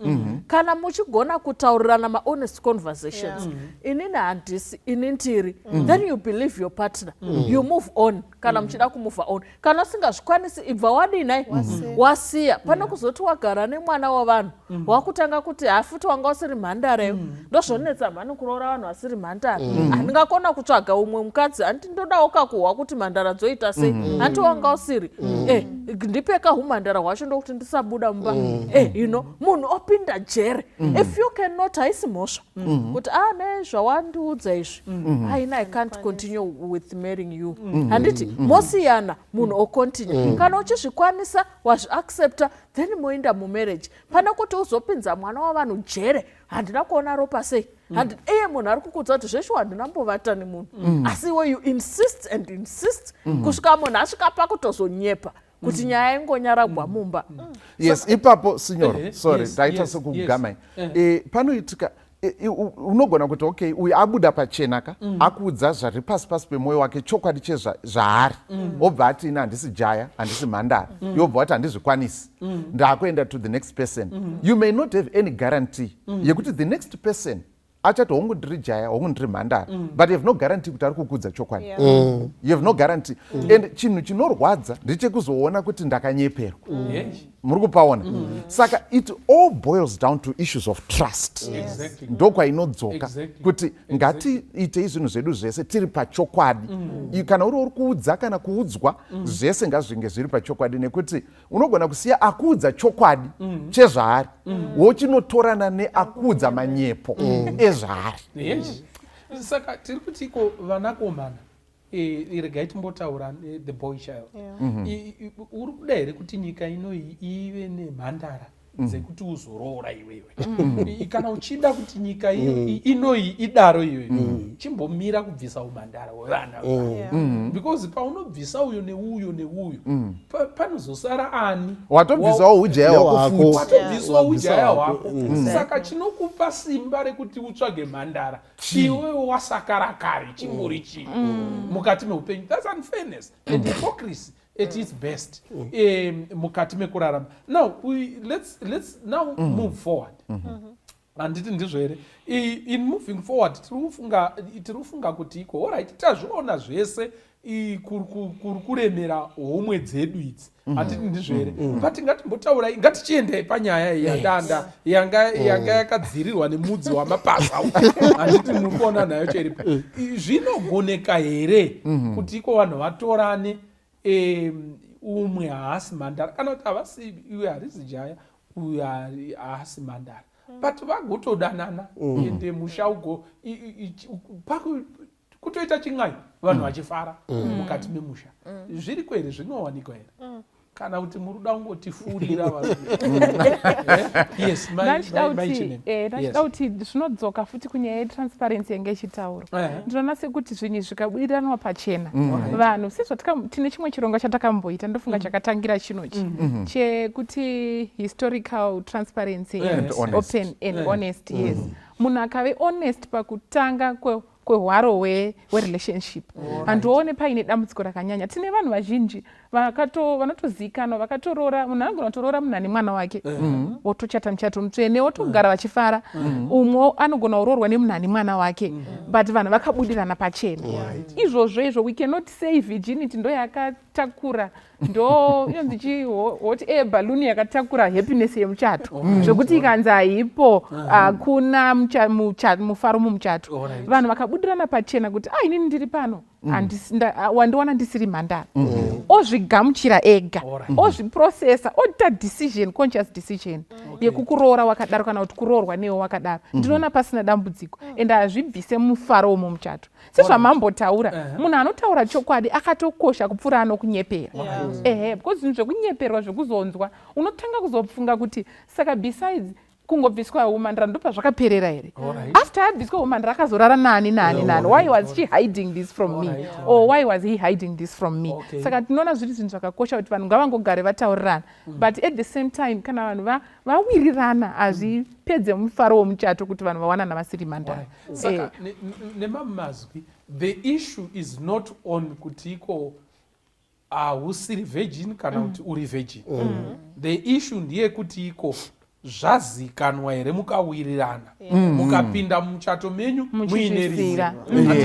Transparency no tiri kupinda inini handisi kuda kuti pange paine chinhu chandinovanza handiti ndizvo here. I can see your commitment now in respect of this commitment ndangachida kuti uzozadzisa commitment yako uchinyatsoziva chokwadi undide sezvandiri inini ndine mwana kana kuti inini varume vanotarisira mhandara kana kuti madzimai ekwachivi anotarisira majaya but inini handisiri chiinini handisiri jaya. Musikana ofunga nezvazvo kana kuti mukomana ofunga nezvazvo then odzoka kwauri oti kana zvakaitika I want to move on ndinoda kuchembera ndiinewo nekuti pane zvimwe zvinhu zvandiri kukoshesa zvinokunda izvozvo.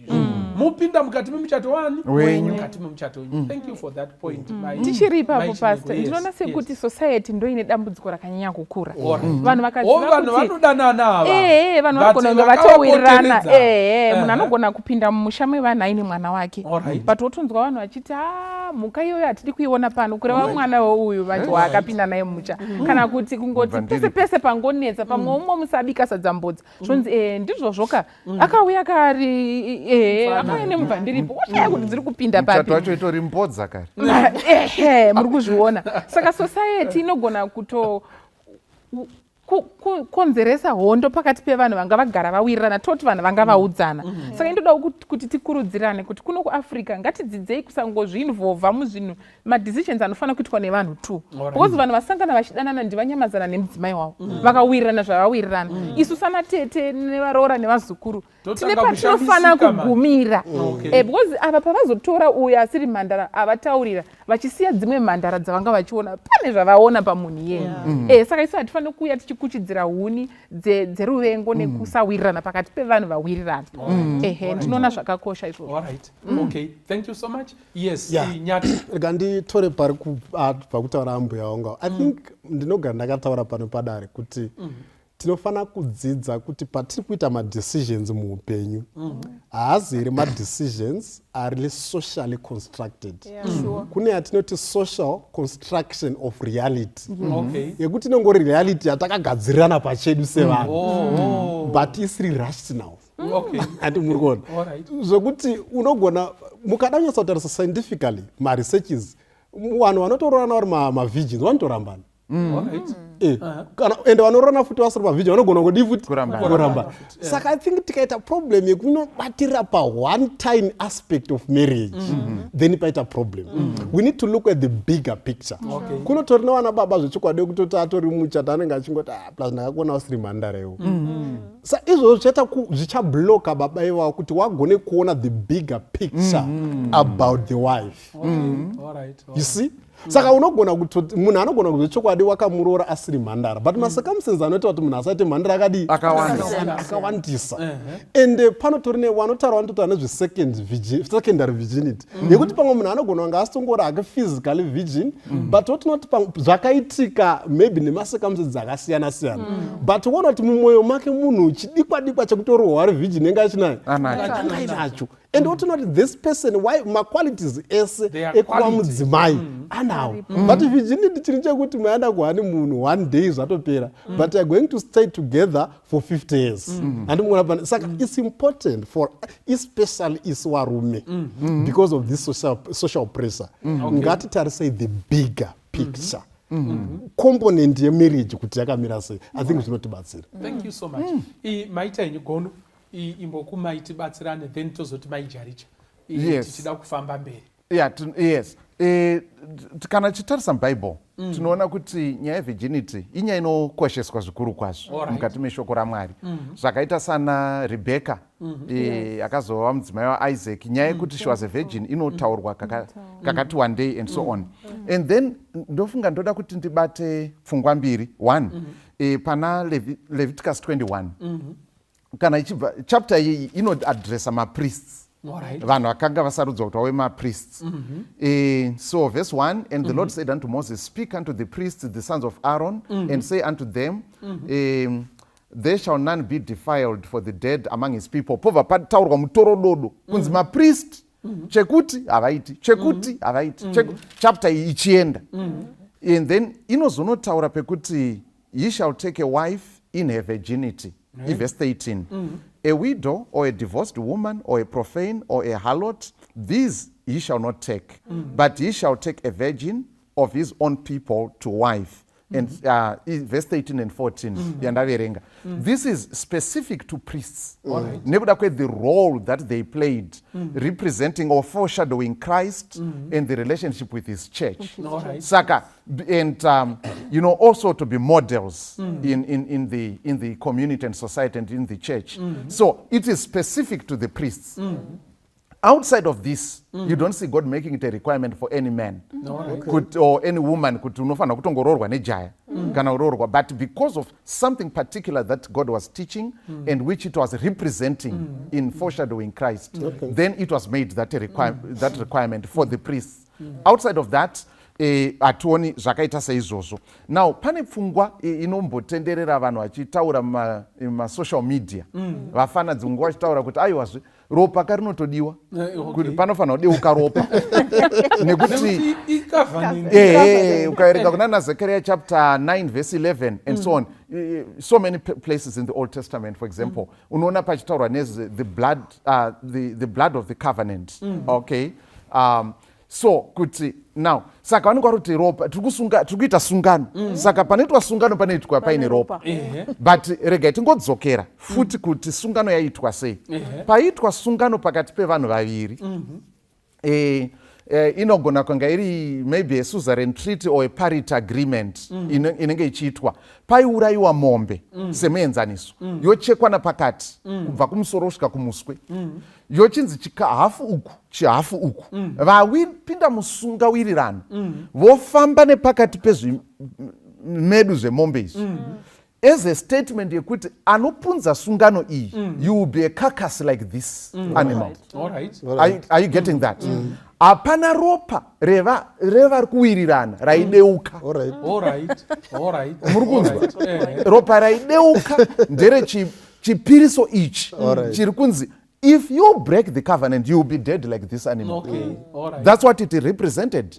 Saka ndofunga tinenge taibopa nekumuswe kana takuti ropa riri kutoda ropa nekuti kwaitwa ropa riso ndiani akabuda ropa rake ari kuita sungano nemumwe munhu. There's nothing like that. There's nothing like that. Saka tinoita igochera pautsi. Tinorasika nekusaziva chaita vasikana vakawanda pastor mukiri ipapo ndechekuti those same vakomana vari kufamba vachipakasa vana vevanhu vachivabvisa umandara ndo vari kuzonetsera mandara. Zvohwimwi mufundisi, zvohwimwi ndiye anenge ati pa5-6 years dzake dzekunyatsota prime chibhachura ari muflat mutown umu, aiwa anenge achibata mabasa makuru but akuda kunoroora akunetsa akunetsa kuti ndotoda mhandara, ndotoda ropa ngarideukira ngarichisanangurwa. Ende vamwe vacho vanotozoti ndoda kutorara newe first kuti ndione kuti uri chihere, uri mhandara ndisati ndani. Ende ava girls unenge uchida murume zvewoti shuwa regai ndipuruve. Pauri kupuruva paya mangwana otomuka ototi ndakapedza newe handichakudi. Which goes us back kunyaya yekuti which takes us back kunyaya yekuti kuna vanhu vakabva umhandara. Toda kutodemystify kuti munhu wese asiri mhandara fambi. Because vamwe vanhu vanofunga kuti munhu akati handisisiri mhandara, conclusion ndeyekuti therefore angane muskawa, therefore fambi, therefore loose morals, you know. But atizivi ma-circumstances akabvisa uma. Yes, vamwewo they were making a choice and they were being loose, it's true. But umwe munhuwo haangasiri loose, pamwe atorepwa, pamwe amanikidzwa, pamwe apuwa promise of marriage kuti aiwa ngatisaretese aiwatowa wangu kewe, utori mukadzi wangu ukatyei, you know. Worarawo uchifunga kuti mangwana munhu achanobvisa mombe, iwo usingazivi kuti aiwa ndo matricksters ake, and the next minute waona usisina mukomana, usisiri mhandara, and you now carry the burden of explaining to every other guy that you meet, and vamwe vacho mva vakurambira futi explanation yacho iyoyo. Saka you find kuti the girl child anobva aita caught in between so many issues dzinomurwadza, and I think it's unfair mama kundibvunza gono signor kuti iwewe hausi but uri kuita headache yekuti ndiri kungoda mhandara, ndiri kungoda mhandara, but iwe hausi. Chitori chidofo, you are very right. Kuti what's the point? Ichawanikwepi iwo wakatobva. At least you have some dignity to yourself. Wongoroora musikana wawana. Not kuti uchipa vamwe vasikana maheadache futi kuti ndoda mhandara. Yet iwewe you know kuti you were walking a path of recklessness. Asi wakuda kutora mwana ari pure, mwana asina chaanoziva, and you are taking your baggage of sleeping with many women. Wakuda kuti iye achiperforma sevamwe vasikana 9. Yet she is not aware ari kutofunga kuti ndiri kutangawo newe iwe une experience of 10 women wakumupa pressure futi kuti haugoni bonde yeti haana experience. It's very unfair. It's very unfair. Takura zvawakatanga nazvo izvozvo uende nazvo kana usina kutendeuka. Otherwise don't mess with our girls. Wotono pachipiriso wotonotenda Mwari. Otherwise don't pressure our girls, don't pressure our pure little angels. Nekuti iwe wavo sakara kare gara ikoko. Right, my Jaricha. Nekuda kwenguva yedu ngatichiendei tichino. Manga mabvunza mubvunzo wekuti is it possible kurorana nemunhasiri mhandara kana jaya and still be happy? I wanted to say apana direct correlation between virginity and happiness in a marriage. Marriage has so many things to it. It's not just a bedroom affair. Vana mungorora nemoita 24 hours mungori bedroom chat. And beyond that, virginity kuyiluza before or after marriage is a one-day event. Marriage is a long-lasting thing. Saka, if you focus on something that happens within one day and neglect everything else there is to marriage, you'll miss the mark. So it's important kuti kana tichitaura nyaya dzemarriage, yes, virginity is very important, but it's important because it feeds into the values and the principles of the person. And it's also possible kuti munhu anogona ita the same values and the same principles, but asisiri a virgin. So those are the things that you should look for in a person. Even the ability yekuita transparent yatanga chitaura kuti munhu anokubudira pachena, that's a very important value. Whether they are a virgin or they are not, but that's important when it comes to marriage, because unogona kuita virgin rako riri tsotsi risingaiti anopera nekukunyebera, pana kunyebera mangwana akunyebera pamwe virginity yacho futi akakunyebera. So it's about the personality and the character of the person. That's what determines whether you'll be happy or not in your marriage. And it's a two-way thing. Kuti personality ne character yemunhu uyu ne personality ne character yako.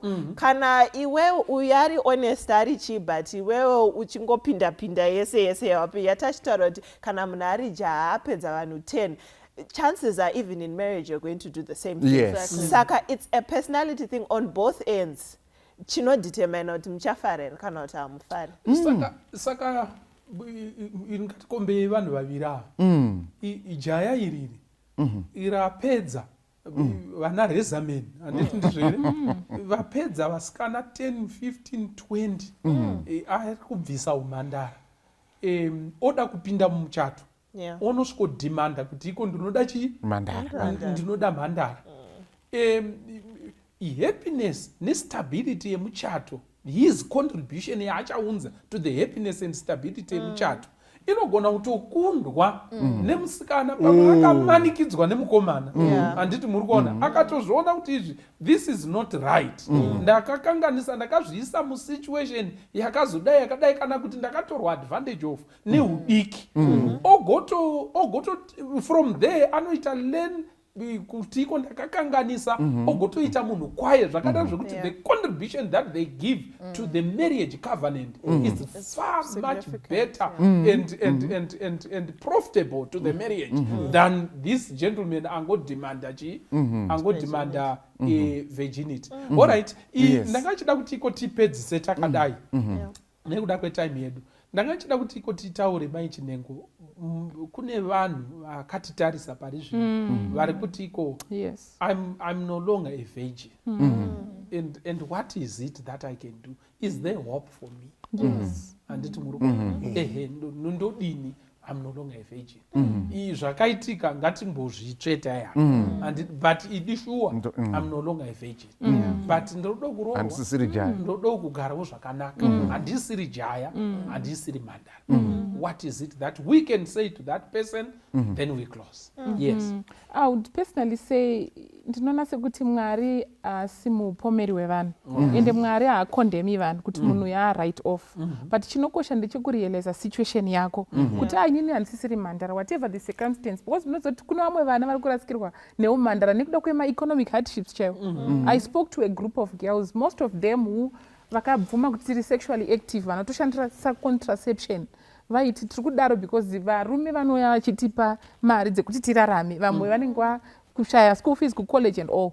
But it's not kuti vana ava vanga vachida kuita izvi, but they have been vulnerable. We may be talking to someone akadaro, there is a chance. Chinokosha ndechekuti pick those pieces and bring them to the Lord and be a new person. Pambotaurwa nyaya yesecondary virginity. Munhu anogona kurasikirwa neumhandara nhasi, but haisi passport yekuti chiva careless neupenyu. Uchingofamba uchingozviwesta. God can give you another chance. You can be happy in this life, especially ukakoshesa kuti shoko raMwari rinoti kuna 2 Corinthians 11 verse 2 Mwari anototi for I am a jealous God. Ndiri Mwari anoda kuti muve ndigone kukupresentai as a chaste virgin to Christ. Saka kana takatarisa nenyaya dzeumhandara dzisi kuperera paphysical virginity yatiri kutaura. Pastor vambotaura vakati nyaya idzi dzinotisvitsa even kuruponeso rwedu. We are talking about purity of the heart. Nyangwe zvakamboenda nepasi ripo, God can give us another chance. Thank you. Vanyamazambi, just one point. Thank you, Signor. Thank you, Signor. Ndofunga kuti kwati inini personally andina kunyatsa kuemphasize pfungwa yekuti virginity ngatikoshese for both boys and girls. Zvakakosha. Ende kune uyo arasikirwa nevirginity, wasikana ndiwo anonyanyisa kuaffectwa. But listen, the girl child. Fact yekuti ausisiri virgin does not make you lesser of a human being. You still remain very important. Challenge inoitika because of pressure inopuwa vana vedu vasikana. Kana aona kuti umhandara warasika, they end up making desperate decisions. Kuti nina handisisina umhandara, handisisiri munhu, saka murume wese angouya ndakutongomugamuchira because, but I'm saying to you, girl child, you are not made up of your virginity situation. You are made up of who you are as a person. Wakakosha masaa Mwari, wakakosha mase society, and wakakosha even maso ako. So make my decisions asiri desperate, but zvikoshes pamberi paMwari. Yeah, aindoda ngotaurawo zvakare kuti the power of a woman is seen in the choices that she makes of her own body. Ndo pane simba remudzimai kana simba remusikana. No one should make a choice over your own body. This generation yakatonaka kuti inototoza kuti kune ma-sexual rights, kuti munhu anotoita choice over their own body. Kudhara waigona itwa musengabere ukadonora wanewo tukarepwa wotonzi ndiye ava murume wane wako. This generation is blessed because it can make a choice over its own body. Kuti I'm making a choice not to kiss anyone. And it's my choice ukatonibata nosungwa. And you can be jailed. Ndikuita choice yekuti ndisabatwa on my chest or on my back. And ukandibata unorara kuchikurubi.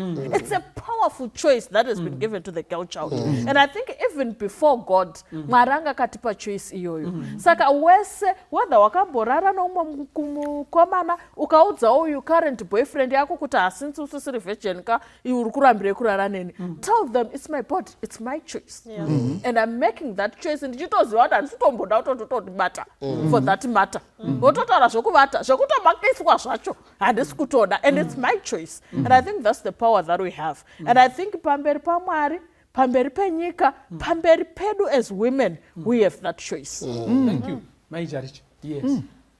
Kune vanenge vakatorasikirwa nevirginity, I want to say forgive yourself. There's a lot of guilt and pressure and all of those things. Unoita kuti munhu afile perpetually bad about the fact that they are not a virgin. The reality of it is you can't bring it back. And you need to allow yourself to process it and to forgive yourself and to start afresh. You can still practice celibacy even after losing your virginity and still be pure before God. Mwaraka kutarisa. Saka forgive yourself and be honest about it.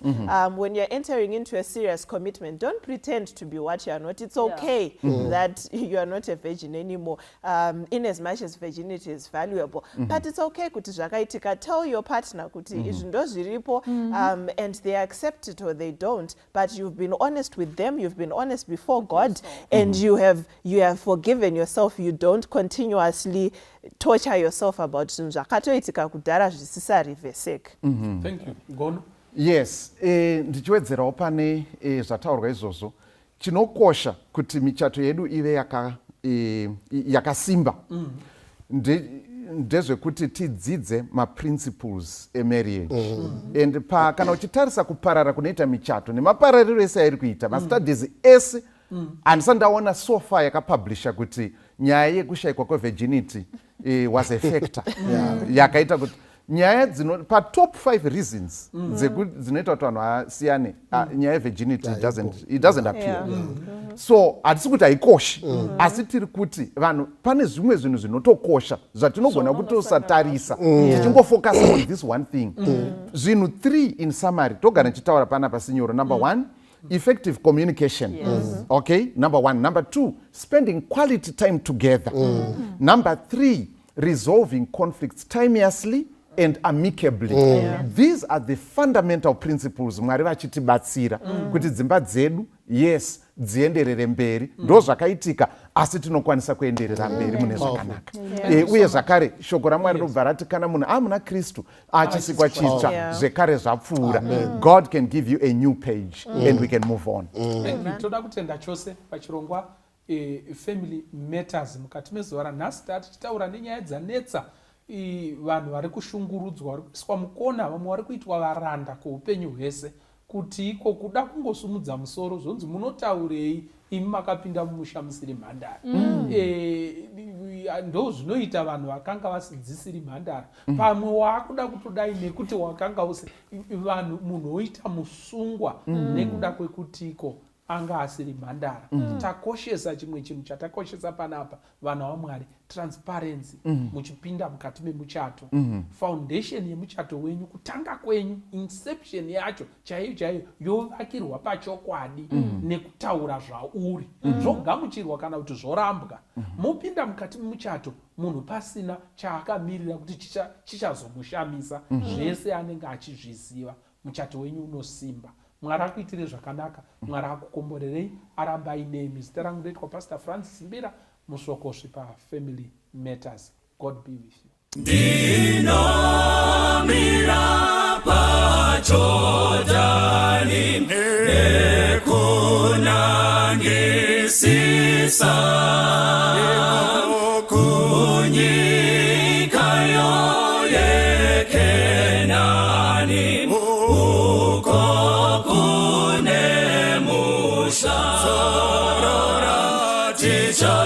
tichazorora kunyika iyo kulenga nguva shoma tichazorora ikweyo toimba riyo rwa Mozisi na Jesu tichazogara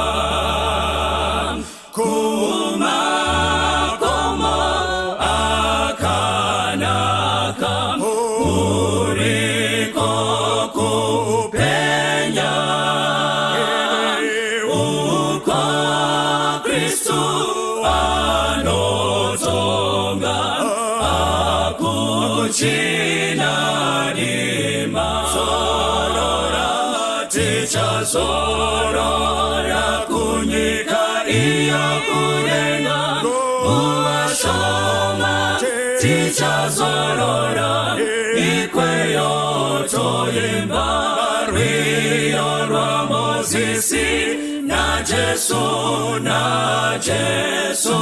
tichazogara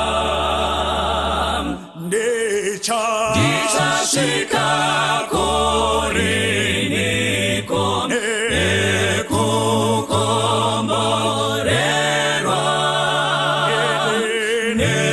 nekuona Baba wangu naiye kugara tichazorora kunyika iyo kulenga nguva shoma tichazorora ikweyo toimba riyo rwa Mozisi na Jesu tichazogara moyo wangu wafarira unoda kuyenda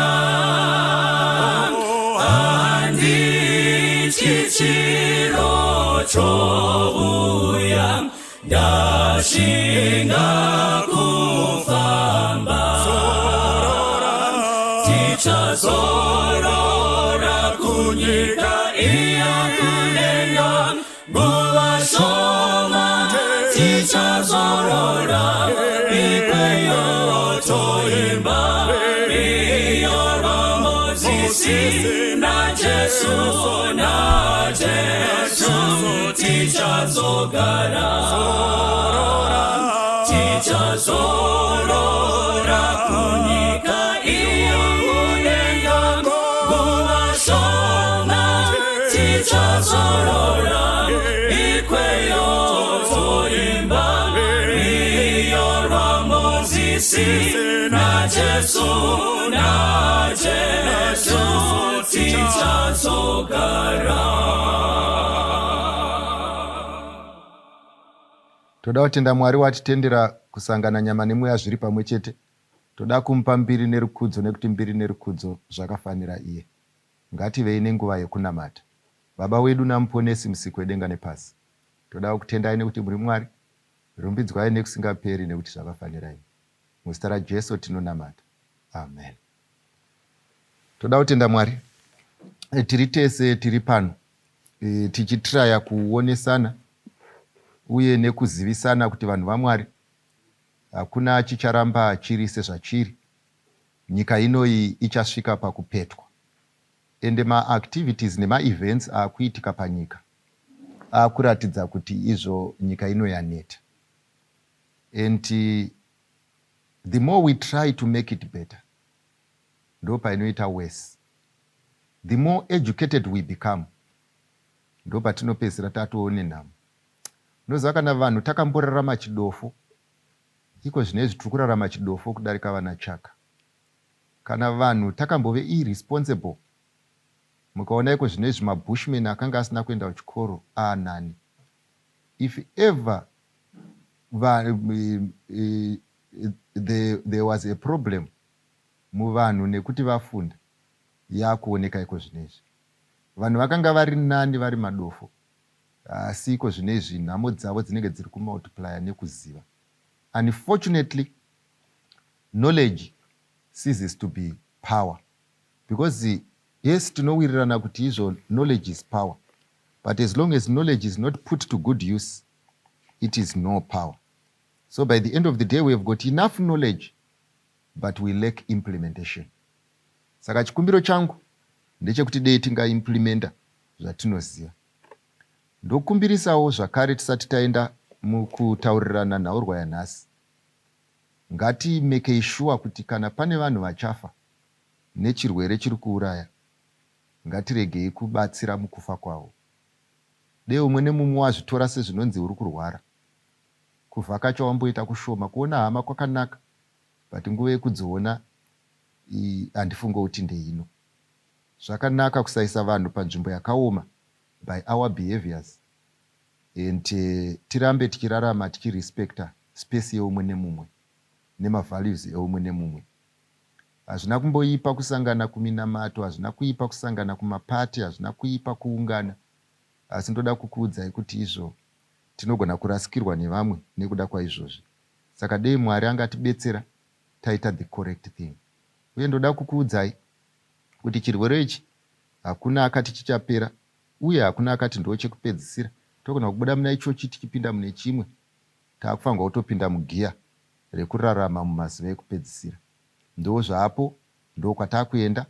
And muzive kuti maevents ekupedzisira achaitika in very rapid succession. Mwari atiitire zvakanaka. Nhasi unoyu ndine nyaya dzakati dziri panapa. Saka ndinoda kuti tingofamba tichienda. Ende dzimwe dzacho tichadiscuss. Imimi muri kwamuri, inini ndiri kwamundiri. Ende ndinokumbira kuti nevaugere navo tidiscuss objectively. Kuitisana nharo is not discussion. Tinoda an objective discussion yekuti titarise the pros and the cons. Tichiwirirana kuti panyaya iyi ngatimbotaura izvo zvakanakira, panyaya iyi ngatitaure izvo zvakaipira. Totora pfungwa dzedu todzisanganisa. Nyaya yediscussion yekuti umwe nemumwe ari kumaintaina position gets us nowhere. Ndo inokonzera nharo. dzekuti you sit down to talk, but instead of talking, you are only there to prove each other wrong or to prove each other right. The purpose of discussion, the purpose of communication is not to prove each other wrong, is to put facts on the table and we discuss the facts, is takamira paside. I always say, and I will repeat, let us not personalize these issues. Let us not personalize my problems. Let us not personalize my challenges. Let's talk to the problem and not to the person. Let's address the problem and let's not address people. So by the end of the day, pandinotaura newe ndikati ubenzu ndiri kutaura chiitwa chacho handisi kutaura muiti. Ndikati uri benzi ndiri kutaura muiti handisi kutaura chaitwa. Ndoda kuti idzodzo mbiri dzirambe dzakabatana dzakadaro. Panapa tisingapedze nguva, ndoda kutanga panapa ndichiti pane mubvunzo wandiri kubvunzwa panapa unoti izvo munoti kudii nefeminism. Munoti kudii nefeminism. Inini chirungu changu hachisvike kure. Ndichapindura ndichishandisa chirungu chandinoziva. Nekuti feminism inogona kuita mhando mbiri. Where people say, isusu we are representing women's rights. Ndoda kuti mupabate. Isusu we are representing women's rights. Kozoya feminism ivanoti, isusu we are saying, munhu, whether mukadzi kana kuti murume, we are all equal. So, one is saying women's rights. The other one is saying we are all equal. Now, kuti ndipindure mubvunzo uyu mune zvakanaka, ndoda kuti titange taverenga mukati mebhaibheri, mukati mebhuku raGenesis chapter 3 kubva pavhesi ya16. Rangu rinoti, kumukadzi akati, ndiMwari kwete ini, ndichawanza zvikuru kurwadziwa kwako nokutora mimba kwako. Uchabereka vana uchirwadziwa. NdiMwari ari kudaroyo. Haizi punishment inopiwa mukadzi nemurume kuchema kana uri kulabor ward. Endi chinoita kuti murambe muchibereka kunyangwe zvichirwadza pamusana pekuti makagamuchira chirango chenyu. Ndokumva maweya kuti chirango chatapiwa chinotikonesa here kubereka.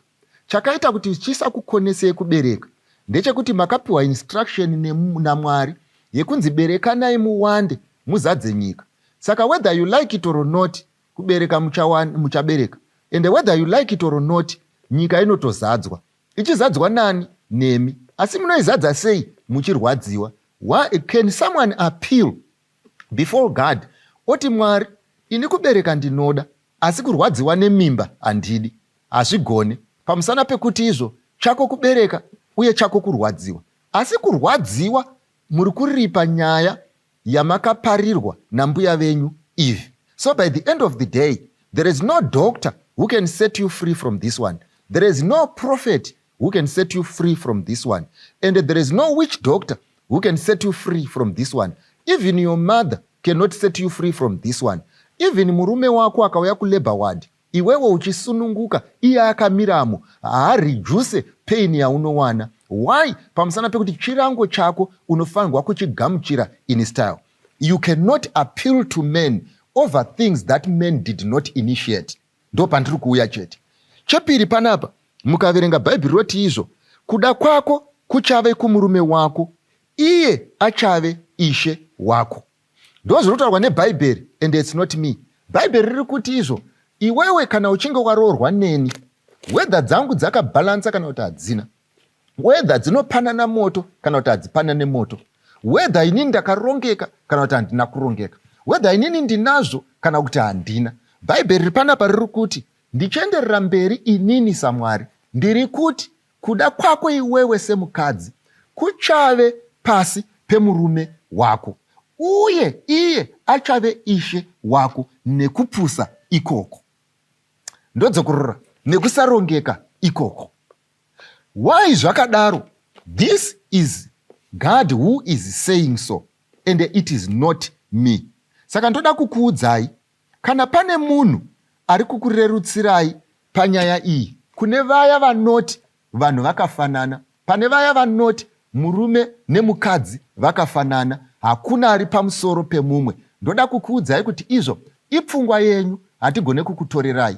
Mafungiro yenyu hatigone kukutorerai. Chatogona kungokuudzai ndechekuti you are wrong. Not because tinokuvengai, not because tinokudzikisirai pasi, not because hatikudei. Pamusana pekuti nyaya yamuri kunetsana pano pasi yakadhisaidwa nemusiki wedenga nepasi. And who do you think you are? Kuti kana uchinge wapedza kuita masocial sciences ako, unogara pasi oda kuita over 10 zvataurwa naMwari. Saka when you are talking of feminism, uchitaura nenyaya yekuti murume nemukadzi vangofanana, hakuna mukuru, hakuna musoro, tese takangofanana, nekuti mabasa tunoita akafanana, nekuti mari tunotambira dzakafanana. This is wrong. This is not what it is supposed to be, and it will never be like so. Why? Pamusana pekuti chatemwa naMwari hachireviswe nemunhu. What people can do, ingori nyaya yekuti izvo vanogona kuve stubborn. What people can do, they can revolt. What people can do, they can complain. But in real life, it is not going to change because my maker said so. Asikana, muri kutaura nenyaya ye feminism, muchitaura nenyaya ye ma rights, as conferred by God, as given by God, as implied by God, as it was in God's mind. I am saying, then that is right. Nekuti, ndoda kukuudzai, nhasi tiri muno, takagara tichipindura mubvunzo uyu. Kune madzimai mese muruko, kutanga kune madzimai echidiki, muchienda kune madzimai makuru. Ndoda kuti mubate chinhu ichi. Ndechekuti, ukaroorwa mai vako iwewe, vakaroorwa nemurume anova abuse, baba vako vari wrong. Asi kana baba vako vari wrong, hazvireve kuti unonoita chigroup chekufaita varume vese sezvinonzi vave wrong, nekufaita the principle of God sezvinonzi iri wrong. Saka unofanirwa kuseparata the two. When you are fighting for your rights, and when you are fighting what God has ordained, when you are fighting for sustenance yesystem sezvinodiwa naMwari, and when you are fighting God's system. Therefore, pakana magara pasi maita zvinhu zvenyu, itai zvinhu zvenyu makaronga in such a way yekuti muri kurwisana nemuvengi, asi hamusi kurwisana naMwari semuvengi wezvido zvenyu nemaitiro enyu. Ndofunga iyi yafa. I would have loved kukuudzai zvinonakidza, but unfortunately zvinotonakidza ndezvizvizvi zvekuti ityai Mwari, mumupe mbiri, mumurumbidze, nekuti nguva yake yekutonga yakuda kusvika. And I am telling you, mbeu yega yega yauchadzvara ichave poisonous to the system of God.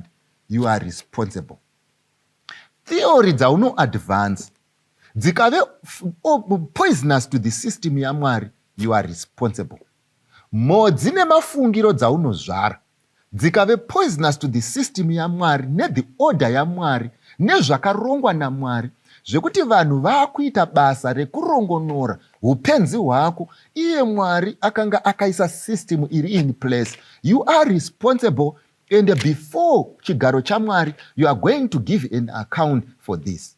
Asi kana zvichiitwa mumweya nemuzvokwadi, tichipanana kodzero dzatakapiwa naMwari, tichipanana respect yatakapiwa naMwari, tichiramba zvakarambwa naMwari, izvozvo Mwari anokuitirai zvakanaka. So when we do our thing, let's do our thing knowing very much we are not revolting against God's system. Ndofunga yafai. Number 2, pane nyaya iri pano. Nyaya iyi iri kunetsa pakati pemubereki nemwana. Nyaya iripo ndeinoti mai nababa vanopinda postori. Ende kupostori ndiri kusamaraiza nyaya iri pano. And mind you, ndakakutaurira kuti kana tasvika pachirongwa iye zvino izvi hatitaure zvemachechi, asi hazvitaure zvechechi, tinotaura zvemachechi. Masavadha anosangana pano, maRoma anosangana pano, maMethodist anosangana pano, mapostori anosangana pano. Saka kana tiri panapa, hatisi kuda kushora postori kana kuda kushora ningi, toda kumira nechokwadi as it is in Christ Jesus. Saka kana takateerera tichinyatsonzwanana, usati ndati nekuti iwe uri, ndiri kumira paposition as it is accepted mukati memashoko maMwari. Saka panapa pane mwana wangu uyu, ana mai vake vanopinda postori, ana baba vake vanopinda postori, ende baba vake namai vake vari kutaura kuti kune mweya inovanetsa semhuri iri kuda kuvapedza, ende mweya iyoyo inovanetsa zvekuti vakaudzwa kuchechi kunzi vanofanirwa kunge vari mapostori number 1, vachipinda pasowe number 2. Kana asi dambudziko raitika manje nderekuti mwana haachadi kuve mupostori, asi baba vari kuti iwewe ukasave mupostori, dambudziko iri unounza mweya yakaipa mumba medu, saka tinofa nekuti ndiwo unenge weak link. So baba panapa vari kurambidza mwana kunonamata nenzira yaanoda pamusana pekuti ivo mupostori. Saka mwana akubvunza achiti, baba vari kuti Bhaibheri rinoti kudza baba vako namai vako, asi inini chechi yavo handichada. Ndiri wrong here ndikasiyana nechechi yake? Kwaakuda kuenda handikuzive, asi ndo mubvunzo uri pano. Ndoda kutanga ndataura nevanhu vane machechi. Ndo zvandoda kutanga ndataura panapa. Imimi musina chechi makateerera, ndodzokorora. Ndiri kutaura nevanhu vane chechi. Imi musina chechi makateerera. Zvakafanana nekuti ndaakumboadresa okay, iwe konzuma wakanyarara. Saka iwewe konzuma usanetseke nezvandataura kuna okay, nekuti iwewe hauna business. Ndichambotaura nevaridzi vezvinhu. Mubvunzo wandoda kubvunza kune varidzi vezvinhu ndevekuti, tomboti iwewe warwara, onzi une TB, endai munorapwa kuparire nyatwa. Unosvika kuparire nyatwa orapwa. Kana uchinge warapwa ukapora, vanhu vekuparire nyatwa voti, nekuti wanga une TB tikakurapa, hatichakutendere kuti udzokere kumba kuti uende kubasa, hatichakutendere kuti udzokere kumba unorima munda wako, hatichakudzokera kuti udzokere kumba kuti unona mhuri yako, pamusana pekuti toda kuti ugare pano takakuchengeta kuti TB isadzoke. Do you think that is fair? Kuti maakutoti kana munhu warwara munobva mamuadmita permanently. Ndaakuchitaurawo futi panyaya dzekunamata. Kana imimi mune simba ramunopiwa naMwari rekuti mukanamatira murwere anopona, mukanamatira kuti munhu abereke anobva abereka, mukanamatira kuti munhu awane basa anowana basa. Ko kana muchinge mapedza kunamata, munhu apora munomaadmitirei? Anofanirwa kurambirei ari pasowe? Anofanirwa kurambirei ari pasavadha? Anofanirwa kurambirei ari muchechi mako kuti chirwere chisadzoke? Iyo mweya yakaipa inofanirwa chete kungodzingwa, nekuti munhu ari musowe rako akangobuda musowe rako, mweya yakaipa inenge yadzoka. Inenge yapostiponiwa here kana kuti inenge yadzingwa? Ndiri kutaura nevanhu vane chechi. So ndochidzoka kumubvunzo wabvunzo. Mind you, ndabvunza vanhu vane machechi. Munogona kupopota, munogona kuzodii, munogona kubvunza yenyu, munogona kutaura zvamunoda, asi mubvunzo ndo wandabvunza ndewekuti izvo vanhu havafanirwi kupinda chechi nekuti varapwa. Vanhu havafanirwi kupinda chechi nekutya kuroyiwa. Vanhu havafanirwi kupinda chechi nekutya kuti izvo vanozonetswa nezvikwambo. Vanhu havafanirwi kupinda chechi nekuti vari kutiza zvavakabata. Vanhu havafanirwi kupinda chechi nekuti vari kutiza zvinhu zvakasiyiwa nababa. Vanhu havafanirwi kupinda chechi nekuti iwo ndiwo wakapisa zvinhu zvavo. Vanhu vanofanirwa kupinda chechi nekuti vanoda kutya Mwari, nekumupa mbiri, nekumurumbidza. Saka in the process yekupinda chechi ndeyekuti tinofanirwa kuseparate nyaya idzi dziri mbiri. Kana munhu akanamatirwa kunzi apone, akapona akati handidi kunamata, ane kodzero iyoyo. Mwari haati vanhu ndinamatei nekuda kwezvandakakuitirai. Mwari anonamatwa nekuti ndiMwari. Munhu ane mari anofanirwa kumunamata, asina mari anofanirwa kumunamata, ende vese vachimunamata mumweya nemuzvokwadi. Uyu ane nzara anofanirwa kunamata, akaguta anofanirwa kunamata, vachimunamata mumweya nemuzvokwadi. We don't worship God as payback. We don't worship God as thank you. We worship God because He is the creator and He is worthy to be worshipped. Therefore, we don't force people to be in church nekuvatyisidzira kuti mukadzokera zvinhu zvinoshata. Saka mwanangu, ndakudzoka panyaya iyi kana paita relationship yakadai mukati memba, kuvabereki ndoda kukukurudzirai chinhu ichi.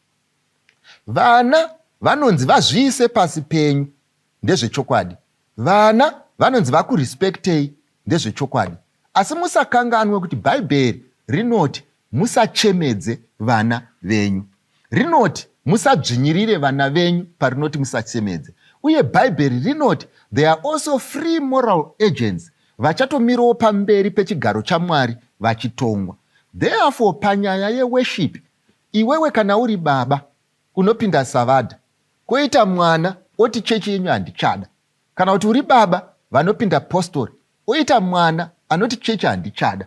Kana abva zera rekuti haazisiri mwana ane dzisingapanane moto, haazisiri mwana anoda direction always, you must respect conscience yemwana wako.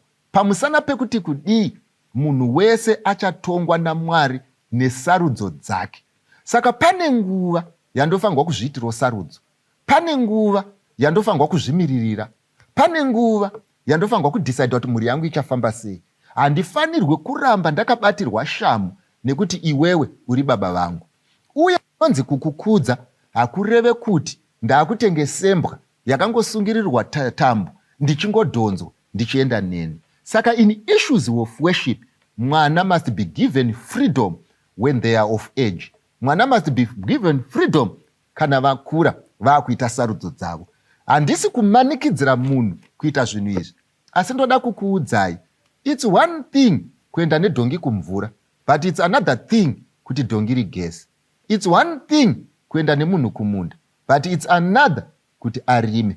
It's one thing kumanikidza munhu kugara newe, but it's another kuti akude. So by the end of the day, tofanirwa kuziva togona kuzadza chechi nevana vedu vauya nekuti tauya navo, asi mweya yavo haizi mukati mechechi.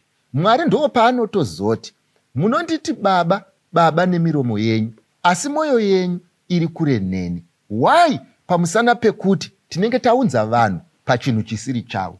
Ndosaka taane problem yevanhu vanopinda muchechi, chechi ichitanga ari paWhatsApp, chechi inopera ari paWhatsApp, chechi ichitanga ari kupfimba, chechi inopera achingopfimba, chechi ichitanga vasikana hobho, chechi ichipera neanova muchengeta. Munhu vakadaro haana kuuya kuzonamata Mwari, akaunzwa kuchechi yaMwari, but he or she is not participating in worship. So zvaunenge watoita, it's like wagadza mangai pamoto, ndokumva waisa moto mushoma, ndo anopfuva, akazopfuva anonetsa kuatenhera mudanga. So inini ndinoti, in issues of worship, let's respect our kids. In issues of worship, let's respect vana vedu. Maybe mubvunzo unozouya ndewekuti tinozotanga kuvapa pfungwa iyi papi. Iyoyo ndichaitaura kana ndakuadresa vana. Iye zvino ndanga ndichitaura newe semubereki. If you want results, don't force children to worship, because worship is a matter of choice. A person can be in this place and not be of this place. Yafai. Ndochiuya kwamuri vapfana. Kana uchinge wapiwa freedom isenzese mune zvakanaka. Dambudziko riri kuita kuti vabereki nevana mukonani ndeyekuti zvimwe zvamuri kukumbira zvinhu zvandisina kutenderwa naMwari kukupai. For example, mwana wangu unogona kundikumbira kuti ndine mukomana wangu wandinoda, saka ndaakuda kumove out of your house ndinogarisana nemukomana wangu, nekuti ndakura siyai ndiite zvandinoda. Chandoda kukuudza ndechekuti inini kodzero yekunorarama muchivi handigone kukupa. Inini kodzero yekuti unochaya mapoto handigone kukupa. Nekuti yamunotizvo moving in or whatever, kwandiri kungori kuchaya mapoto. Handigone kukunyorera certificate yaizvozvo, handigone kukupa prescription yaizvozvo. Saka kana uchitobva pamba pangu uri kutobva nehondo, kana uchitobva pamba pangu mukomana wako ari kutokubvuta kubva mumaoko angu. Kana uchitobva pamba pangu hausi kuenda neblessing yangu. Nyaya yako haisi nyaya yatinodiscuss. Pamusana pekuti muna iyoyo handimo, ende handifanirwe kunge ndirimo nekuti handina kupiwa simba rekukupa kodzero dzekukonana naMwari akandipa sadza rakazara mudumbu mako. Handigone kukonana naMwari akandipa mari yandakakuendesa kuyunivhesiti kwawakanodzidza izvi zvinhu zvitsva. Wapedza kuzvidzidza oda kuya kuzozviimplimenta kuti zvikonane naMwari aibhadhara fees semester after semester. Handigone kukonana naMwari ane roof yaakandipa, because what I have are the blessings from the Most High. Saka inini namudhara wangu hatikonani. Saka iwewewo semwana usandimanikidze kuti ndikonane naMwari wangu. Saka zvaunoita manje, kana uchinge wabva nesimba handikudhonze, kana uchinge wabva nehondo handikudhonze, kana uchinge waita madiro handikudhonze. Asi kana wasvika kwauri usazoti handinzwisise. Iyi nyaya iyi handina kunge ndakapiwa mukana naJehovha wekuita izvozvo. You will continuously be living a rebellious life. Saka kana Mwari wangu akukuvhizitira, ndoda kuti uzive chinhu ichi. Ari kukuvhizitira nekuti ari kuda kuziva kuti uchadzoka rini grant neloni yawakatora kubva mutreasury yedenga yakanga isiri due for you.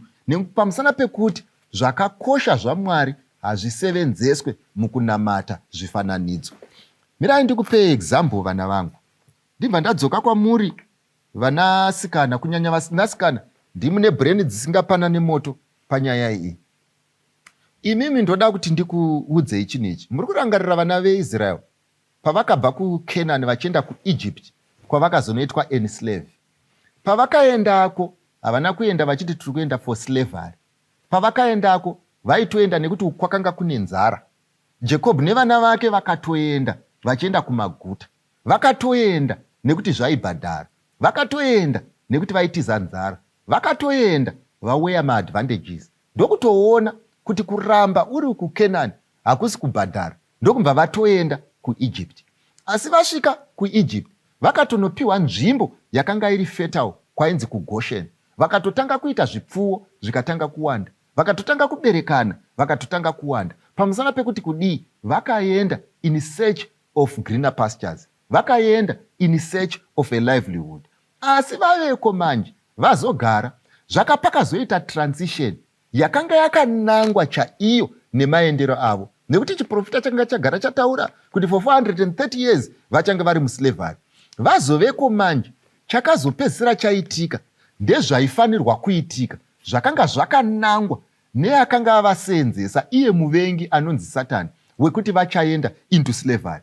But when they went there, they never knew they were going for a funeral and not a party. Ndoda kukuudzai nhasi kuti rimwe light ramuri kuona is darkness. Ndoda kukuudzai nhasi dzimwe pati dzamuri kuona mariro. Ndoda kukuudzai nhasi dzimwe nzimbo dzamuri kufunga nhasi kuti izvo dziri kutambwa nevanhu vari kufara dziri kuimbwa parufu. Ndoda kukuudzai nhasi kuti mamwe mapastures amunofunga kuti ari greener mombe hadzidye izvozvo. Ndoda kukuudzai nhasi kuti mamwe amuri kuti maadvantages haazi maadvantages. Mwari haana unge akazvironga kuti marriage inoitwa trial run. Mwari haana unge akazvironga kuti unoexpecta kuti ini semubereki wako, inini sababa vako, inini samai vako ndipinde munyaya yekuti uri kuda kuenda kunochaya mapoto, ndokusainira, ndotokublesa, ndotokutengera nehembe dzekuenda ikoko, ndotopota ndichikutumira mari yechipfambi yekuti izvo uite energy yekuita chipfambi. Hazvishande zvichidaro. And I repeat this kunana mai varuku, and I repeat this kunana mai vagere mudzimba. Do not sponsor evil. Haikona kuti mwana wangu, nekuti mwana wangu zvaari kufane nzara ikoko ndombomutumira mari, ni mwana wangu ari kufane nzara ikoko ndombomupa dhora. Haugone kupa munhu energy yekuti aite chipfambi. You cannot be the sponsor of evil, and it must not be like that. So let our children know this, kuti this is the correct position. Kana wafunga kurwisana nezvinodiwa naMwari uri kuenda wega, hatina umwe anoenda newe. Asi panyaya yeworship, you have the freedom to worship the way you want to worship. Vabereki, zvinorwadza kuti mwana akukuudza nhasi ndozviziva kuti ini ndakuda kuita mugay. Zvinorwadza kuti mwana akukudza nhasi kuti ndoda kuita mulesbian. Zvinorwadza kuti mwana akukudza nhasi kuti ndakuda kuita kungochanda. Yes, zvinorwadza because wakanga une zvinangwa zvikuru. Ziso rako ranga rakatarisa kure. Waifunga kuti achaona Mwari. Asi dambudziko rinonetsa nderinoti vana vedu chavasiri kuziva. Pavari kufunga kuti vari kupinda mujoy, vari kutidzosera kuslavery kwatakadobva kare. Asi hauna zvaunogona kuita pamusana pekuti isarudzo dzake. There are times when you can no longer choose for someone. Haufanirwi kuzviblema nekuti munhu asarudza zvakaipa. Haufanirwi kuzviblema nekuti munhu asarudza rodhi yakaipa. All you can do is pray for her, but what you cannot do is to choose for her. Ane upenyu hwake, anoita zvaanoda, asi Bhaibheri rinoti usanyengegwa, Mwari hasekwe. Munhu chaunodzvara ndicho chaunokohwa. Ende ndinovimba munorangarira. Samsoni, baba vaSamsoni paakati ndinoda musikana uya asiri werudzi rwangu, vakamutendera kuendako. Chakaita kuti vamutendere kuendako hakuzi kuti vakanga vakapusa, vakaziva kuti now a choice is being made, and when a choice has been made, I cannot override Samson's choice. Mukatarisa prodigal son paakati ndipe zvinhu zvangu, hazviri kuti baba vake vakanga vakapusa, because he had made a choice, the father respected the choice. But when the prodigal son moved from home achienda kunodya mari, the distance that was between the prodigal son and his father was not because the father had created that distance, but it only showed how far the prodigal son was from home. Saka vana vangu ndoda kuti muzive, never think kuti your parent is too far from you because of a decision that you have made, but you are too far from the parent. And usafi wakazvifunga, whether wakarara kana kuti wakamuka, whether uchidya kana kuti uchiti kudii, kuti ijuti reparent rekuve prodigal so as to pull the prodigal son back home. No, it won't work like that. The parent will remain home, and when things are not good, when you come to your senses, it is the duty of the prodigal son to come back home, and you know where home is, and the home will always be there, maintaining its principles, maintaining its lifestyle, maintaining everything else, and it will still be home for you. Ndosaka kana munhu akarogwa akanoita vana 10 ariko akarambwa, anodzoka kumusha. Munhu akarorwa akanoita kumusikanzwa kumurume wake, anodzoka kumusha. Vanongoti ibenzi redu tinorida riri pano. Saka musha haufanirwi kuve prodigal. In case when you want to come back, there will be nowhere to come back to. And mimi vabereki, never follow the prodigal son. Nekuti zvinozonetsa kuziva kuti ari kumhanya neari kumhanyiswa benzi nderipi, nekuti mese munenge musina kusimira. Pakuda kuzikanwa kunzizo, one maintains status and the other one gets lost, so that when time to come back home yasvika, anodzoka zvake kumba. Yafai. Uyu ari panapa anokuti musikana wake ari kuti wakapora. Anodanana nemusikana, arambwa nemusikana uyu, pamusana pekuti musikana wacho ari kuti izvo hausi kuita zvinoitwa nezvandotarisira kuti zviitwe nemaboyfriend. In fact, ari kuti relationship yacho is like I'm in love with my father. You are not very active. Saka ari kurambwa. Saka ari kuti izvo. Do we then have to do that? Ndakamboitaura kare. Ende ndoramba nchidzokorora usadanane nepfambi. Ukadanana nepfambi dzinotarisira zvausingakwanise kupa. Saka by the end of the day, haizi nyaya yekuti musikana ane problem, inyaya yepawamutora.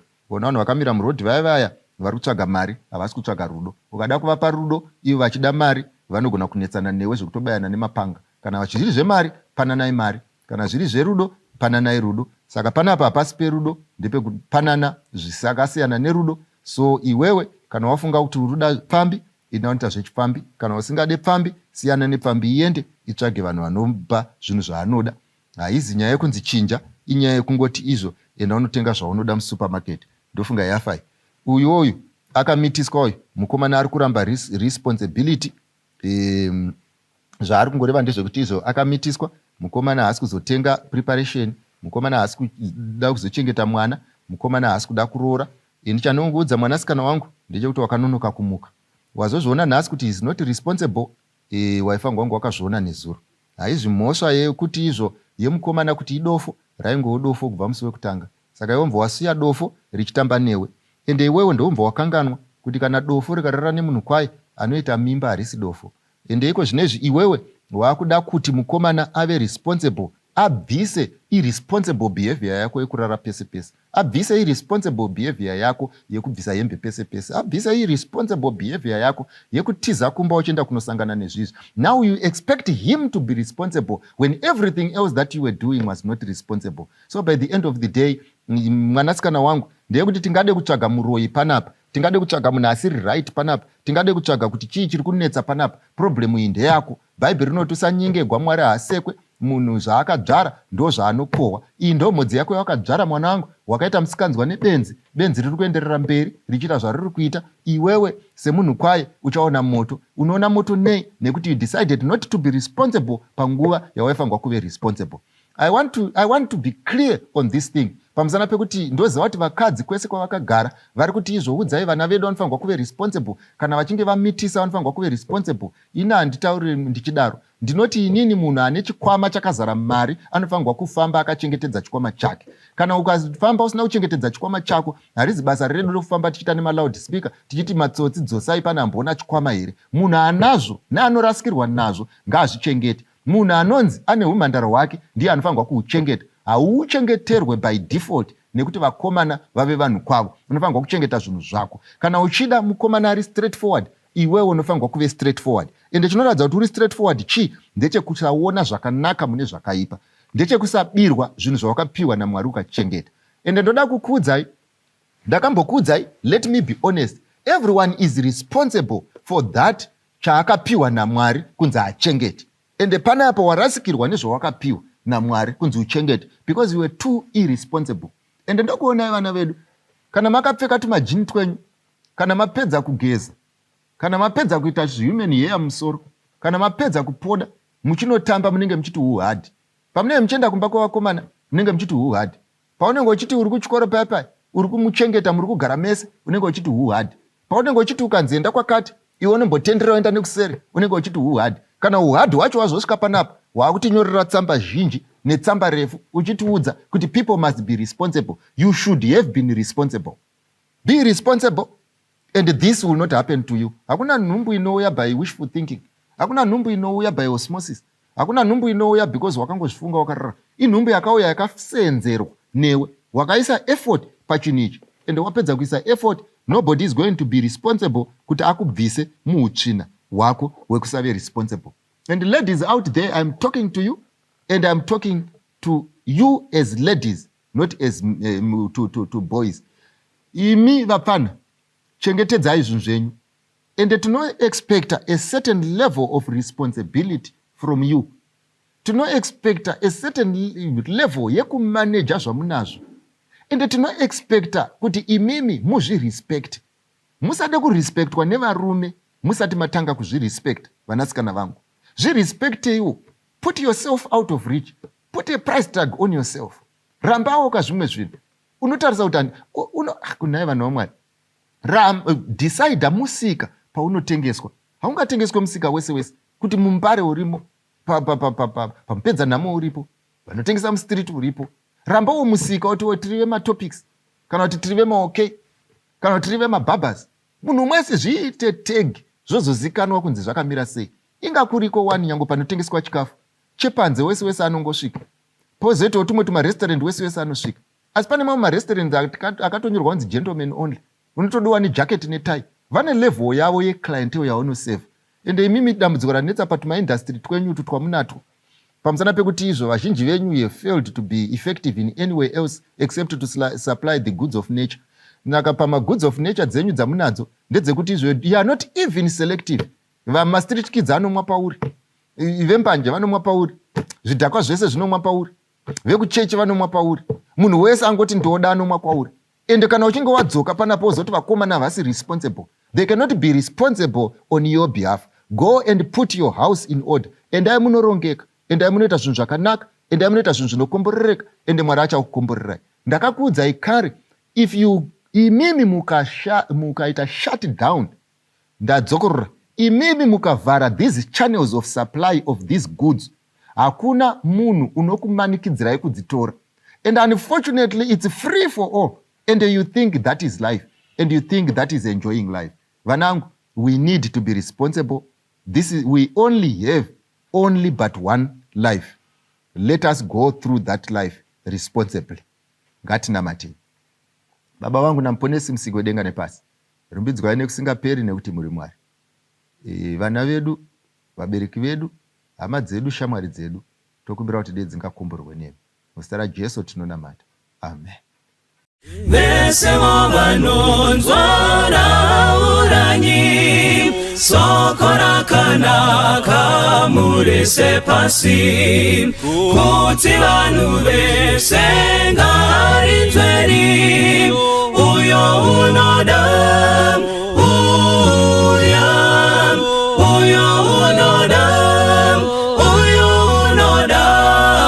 tumasoko pagomone mikana, baba wadikanwa ari kudaidza, uyo unoda, uya nasi uya, pinda pamusiwo wazarurirwa, Jesu ndiye nzira yeidiyega, uyo unoda,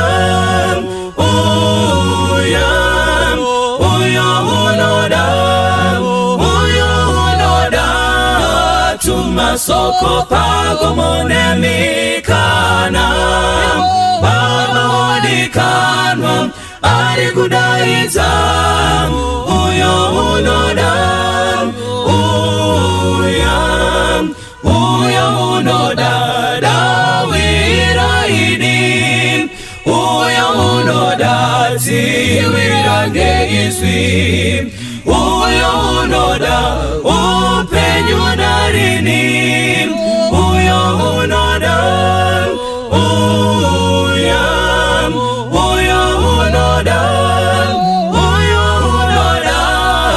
tumasoko pagomone mikana, baba wadikanwa ari kudaidza, uyo unoda,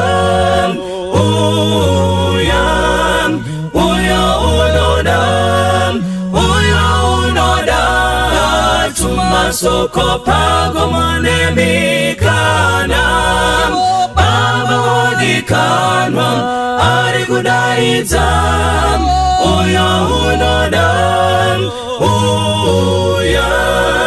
baba wadikanwa ari kudaidza, uyo unoda, baba wadikanwa ari kudaidza, uyo unoda,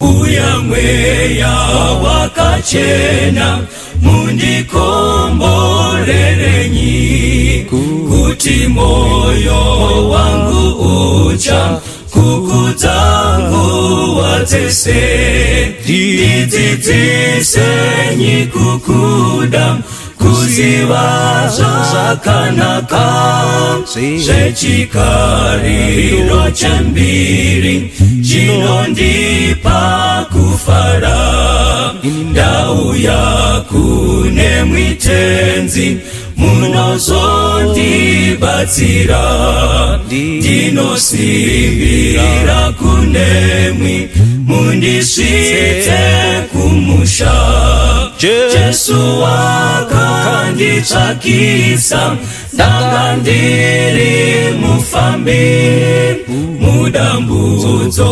wandibvisa, ngeropa rake iri, ndakashira mutsa wenyu, ndinomuitirenyi, ndipenyi kunaka kwenyu, ndosungirwa kunemwi, nguva dzese ndarasika, kuva munzira yenyu, ndiri pano wangu Baba, batisa moyo wangu, ndiri pano batisa moyo wangu, ndiri pano wangu Baba, batisa moyo wangu, ndiri pano wangu Baba, batisa moyo wangu. Vana wa Mwari ndokwasai mose mustara Jesu Kristu, amen. Amen. Toda kutenda Mwari nekuti watipa zvakare umwe mukana wekuti tigare tichiteerera kubva kuinzwi nekushoko rake. Yes. Vana va Mwari, regai nditange ndichiti tiri kurarama mumazuva akaipa kwazvo kwazvo. Nhamo nematambudziko akatitenderedza mazhinji ari kutitadzisa kunyangwe kuti tiwane mukana wekugara tichinzwa inzwi rake. Vanhu tiri kunetsekana nezvinhu zvakawanda, nezvinhu zvakaipa. Kudzimba hakusi kugarika. Mumhuri mune mhonga mupopoto. Hatikwanisi kugara pamwe chete sababa nemwana tichiteerera kunyangwe kushoko irori. Saka kana tatowana mukana wakadai, tofanira kutenda Mwari nekuda kwaizvozvo. Vazhinji tiri kushushikana nekuda kwekuti kumabasa zuva riri kuwira asi chabuda hapana. Tinotoswera tiripo pamana nepamisika asi chabuda hapana. Zviri kunetsa kuti tibatanidze tiwane kunyangwe chouviri. Matambudziko epanyika anyanya kuwedzerwa nekukudzwa neurwere hwakatekeshera pasi rose. Zvirwere zviri kuvinga vanhu, zvimwe zvacho hazvichatsananguriki zvitsva. Gomarara riripo, vanhu vanorwara nezvirwere zveropa, vanhu vanorwara nezvirwere zvizhinji. Vanhu vari mumibhedha, vamwe vari kuteerera shoko irori, vari kuteerera kunyangwe vari muzvipatara.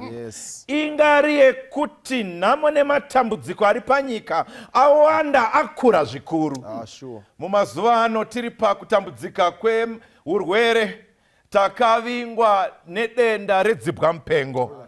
COVID-19 yarura, yatinetsa. Vazhinji vakabatwa nechirwere ichi. Vazhinji vakatosvika kunyangwe pakuzorora. Rufu rwave nhaka yedu mazuva ano. Vazhinji kutaura kwatiri kuita, tine misodzi pamatama nekuda kwekuti tiri kurasikirwa nevadikanwi vedu, tiri kurasikirwa nehama, tiri kurasikirwa neshamwari, tarasikirwa nevana, tarasikirwa nevabereki. Tine nhamo nemisodzi bedzi pamatama edu. Nhamo nerufu nemakuva ndo yava nhaka yedu. Ndo yava nhaka yedu. Kana tiri padambudziko rerufu, muchaona kuti mubvunzo nemibvunzo inowanda mupfungwa dzevanhu. Tinoedza kuedza kunzwisisa kuti ngenyi rufu rwawanda kudai mazuva ano. Kareko rufu rucharema nekutyisa. Vanhu vaigamuchira rufu rwevatana pakati pemisasa yedu. Kana pakanzi pafa mutana, pafa sekuru nambuya vekoko, zvaiedza kugamuchirika. Asi chakurwadza rufu rwemazuva ano ndechekuti kunyangwe vacheche nerusvava vari kufa vasina kana kuona kupera kwezuva rimwe chete. Ndo zviri kukonzeresa mibvunzo yakadaro. Vanhu vari kusvika pakubvunza kuti konhai Mwari, kana muri Mwari ane hanya, kana muri Mwari ane rudo, sei zvakadai zviri kuitika? Sei ndufu dzatakusangana nadzo mazuva ano dzatekeshera zvakadaro? Nekuti mukaronda nyaya yerufu yemazuva ano, zvaakurwadza ndezvekuti kunyangwe vabereki vari kurasikirwa nemwana avakarera, vakakudza, vakaendesa kuchikoro, achipedza kugraduata, achiwana basa, mwedzi wekutanga wake wekuti asevenze, agounzirawo mai chingwa nemagumbeze. Mwana anongonzi atsakatika, atsikwa nemotokari mudhorobha, ndokubva afira ipapo. Nhai rufu, sei uchirwadzisa vanhu zvakadai? Sei uchirwadzisa vanhu zvakadai? Saka unotoona vanhu vachiri kutobva kundochata, vachiri kufara vari pahanimuni yemuchato wavo, vachiri pamazuva ekufara avo, vachine simba rose. Unonzwa umwe abva angotsakatika apera ipapo. Saka nhai rufu, sei uchishanyirawo zvakadai? Saka mubvunzo werufu wanetsa vanhu vari kundosvika pakubvunza kuti Mwari mune hanya here, Mwari mune rudo here. Mubvunzo uri kubva wati kana Mwari muri Mwari ane rudo, sei tine kutambudzika kwakadai? Kana Mwari muri Mwari mune hanya, sei tichishungurudzika zvakadai? Kana Mwari muri Mwari vane hanya, sei tichinetswa nerufu, tichiparadzaniswa nevadikani vedu vakadai? Nhai Mwari, kana muri Mwari ane rudo, sei iri misodzi yoga pamatama edu? Sei tine kuchema koga? Saka Mwari ndime here honzeri yezvakadai? Mwari ndime here muri kukonzera unonzwa mashoko evamwe achiti Mwari matisiya, Mwari matituka, Mwari matirasha? Ndoda kungobvunza, Mwari ndime here makonzera zvakadai? Saka mubvunzo iri kubva pamarwadzo erufu yacho ndiyo yawanda. Saka takati regai timbotsvaga kubva mubhaibheri mushoko raMwari kuti tingawanewo mhinduro here yekuti ko nyaya yerufu iyi iri kumbobvepi uye ichapera sei? Kuti pane tariro here tine rufu rwakadai? Denda richirura zvakadai, tine tariro here iri nane pane zvatiri kuona? Vachishaya mishonga ingarapa zvimwe zvirwere zviri pakati pedu, tine tariro here kana kuti tose tangotarisira nekumirira zuva rekufa kwedu? Saka takaenda mushoko raMwari tikati regai tindotsvaga pane rufu rwekutanga rwakanyorwa mubhaibheri runowanikwa pabhuku yaGenesis chapter 4. Rufu rwekutanga rwakanyorwa mubhaibheri kuti tindotsvaga mavambo azvo. Mukaverenga bhuku raGenesis, ibhuku remavambo, rinotipa mavambo eupenyu asi rinotipawo zvakare mavambo erufu. Saka takandosvika tikati rega tindotangira pana Genesis chapter 4 tinzwe nyaya yerufu rwekutanga. Chapter 4 verse ya 1 kusvika pavhesi ya 8. Bhaibheri rinoti zvino Adhamu wakaziva mukadzi wake Evha, iye ndokutora mimba akapona Kaini, akati ndawana munhu ndichibatsirwa naJehovha. Akazoponazve munun'una wake Abheri. Abheri wakanga ari mufudzi wamakwai, Kaini wakanga ari murimi wevhu. Zvino nguva yakati yapfuura, Kaini akauya nezvibereko zvevhu chive chipo kuna Jehovha. NaAbheriwo akauya namakwayana ake emhongora namafuta awo. Jehovha ndokugamuchira Abheri nechipiriso chake, asi Kaini nechipiriso chake haana kuchigamuchira. Ipapo Kaini akatsamwa kwazvo, chiso chake chikaunyana.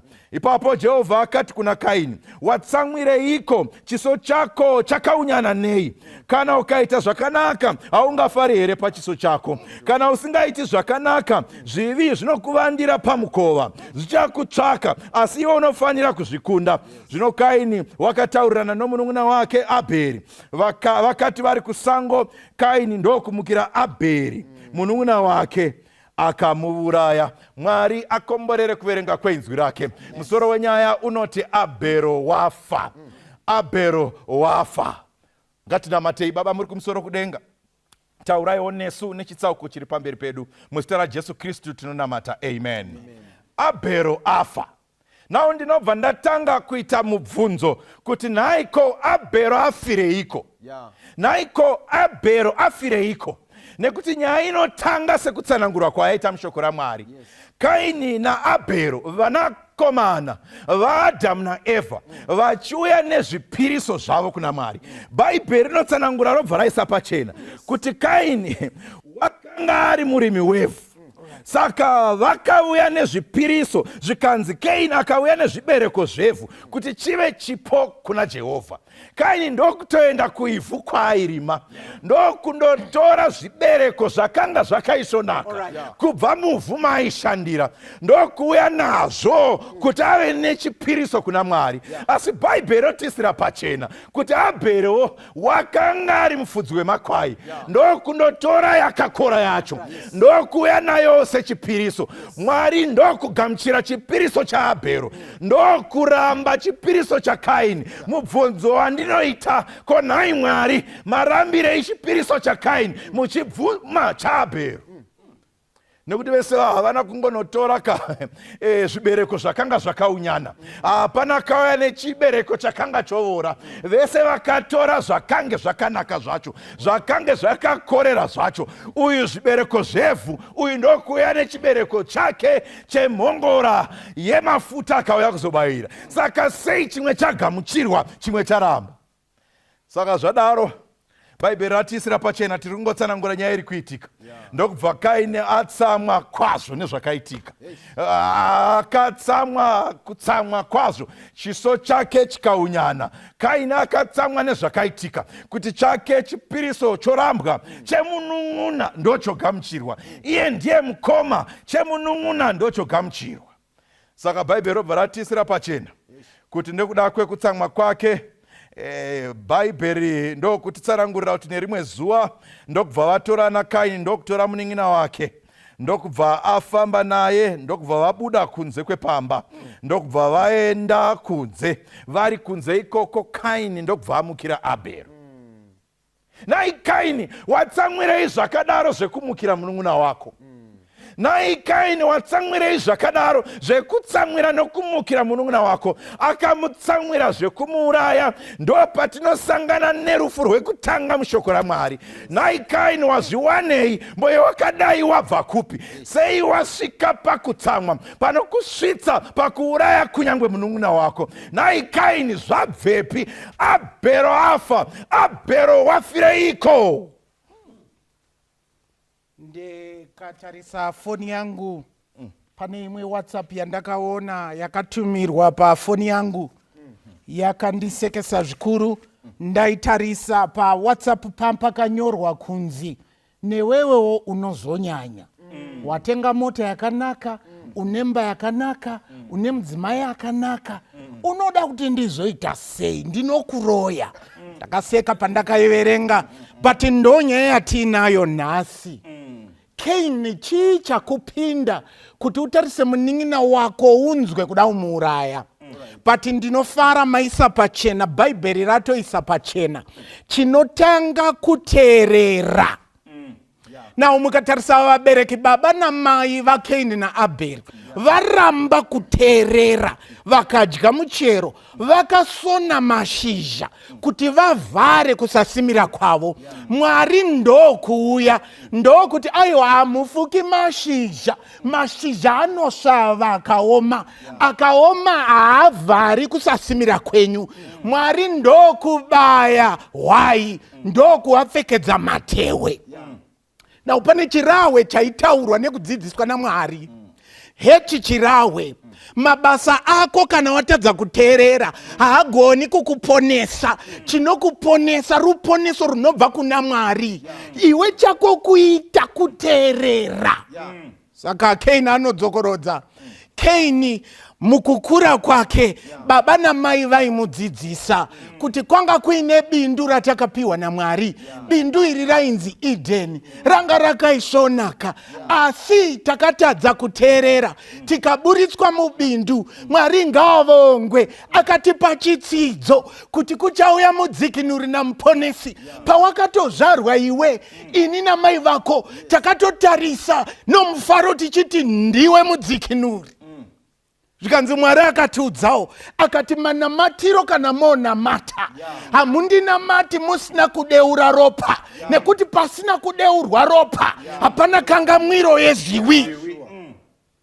Saka tiri kukuudza sedangwe redu. Mazuva ndokupfuura chinin'ina ndokuzvarwa. Chinin'ina chakaudzwawo nyaya sezvayanga yaitika.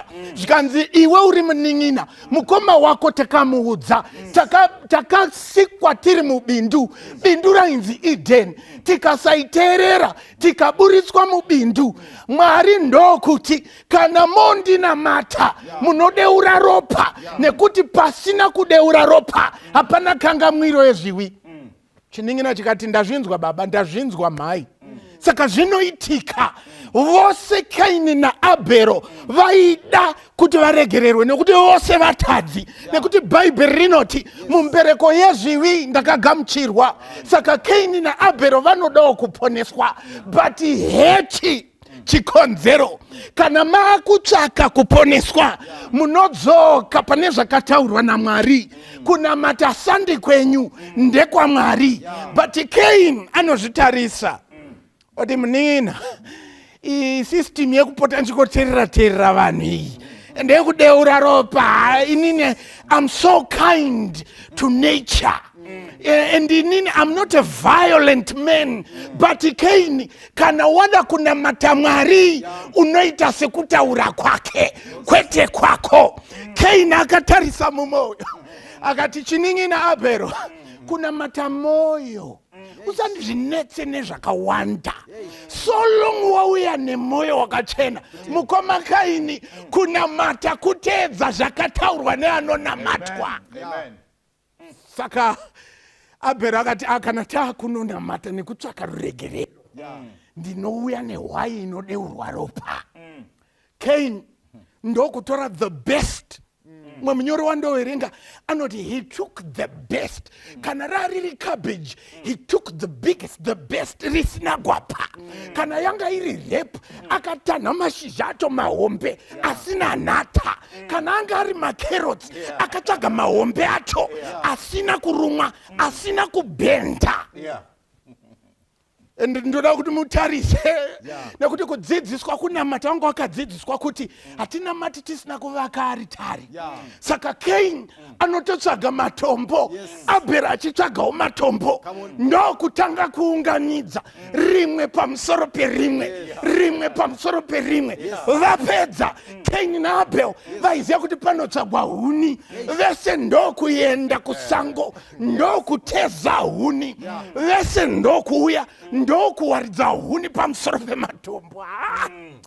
Apedza Abel ndokutora banga, atora banga ndokubata hwaya, ndokuicheka, ndokuchingidzira ropa, ndokuisa hwai pahuni dzakagara pamatombo paaritari.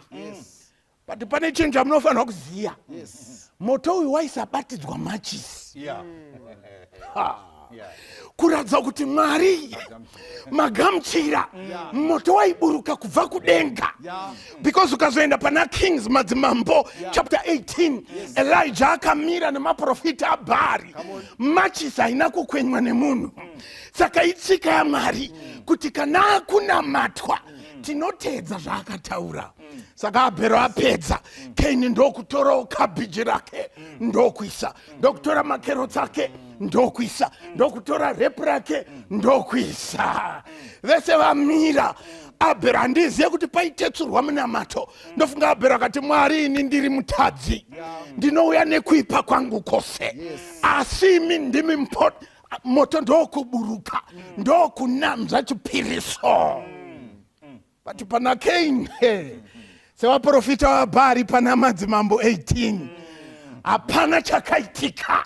Makandei abva pane zvakatarwa neanonamatwa. Katikuudze nhasi unogona wakaperera uri kuita zvaunofunga kuti ndo zvinodiwa, asi kana zvichipesana nezvakataurwa neanonamatwa, tarisa nzira yako, cherechedza. Saka mukatarisa Cain naAbel vanoisa pachena mapoka mairi aripo kubva pamawambo kusvika pakupedzisira. Mabato aya ndeapi? Kune vanonamata Mwari vakamira pashoko rake. Ava ndo vanoti isu kana zvakataurwa naMwari ndo zvatoita. Kune vamwewo vanoti kunamata moyo, kunamata kunaka, ndo vanoita semaonero avo mumadziso avo. Ndo vanomirirwa naCain. But ndoda kuti ndingodzoka nemi mukazoverenga Genesis chapter 3 verse ya 15 inoiti ndichaisa ruvengo pakati pako iwe nyoka nemukadzi, pakati perudzi rwako nerudzi rwemukadzi. Apa ndo patinototanga kuona zvichimanifestwa.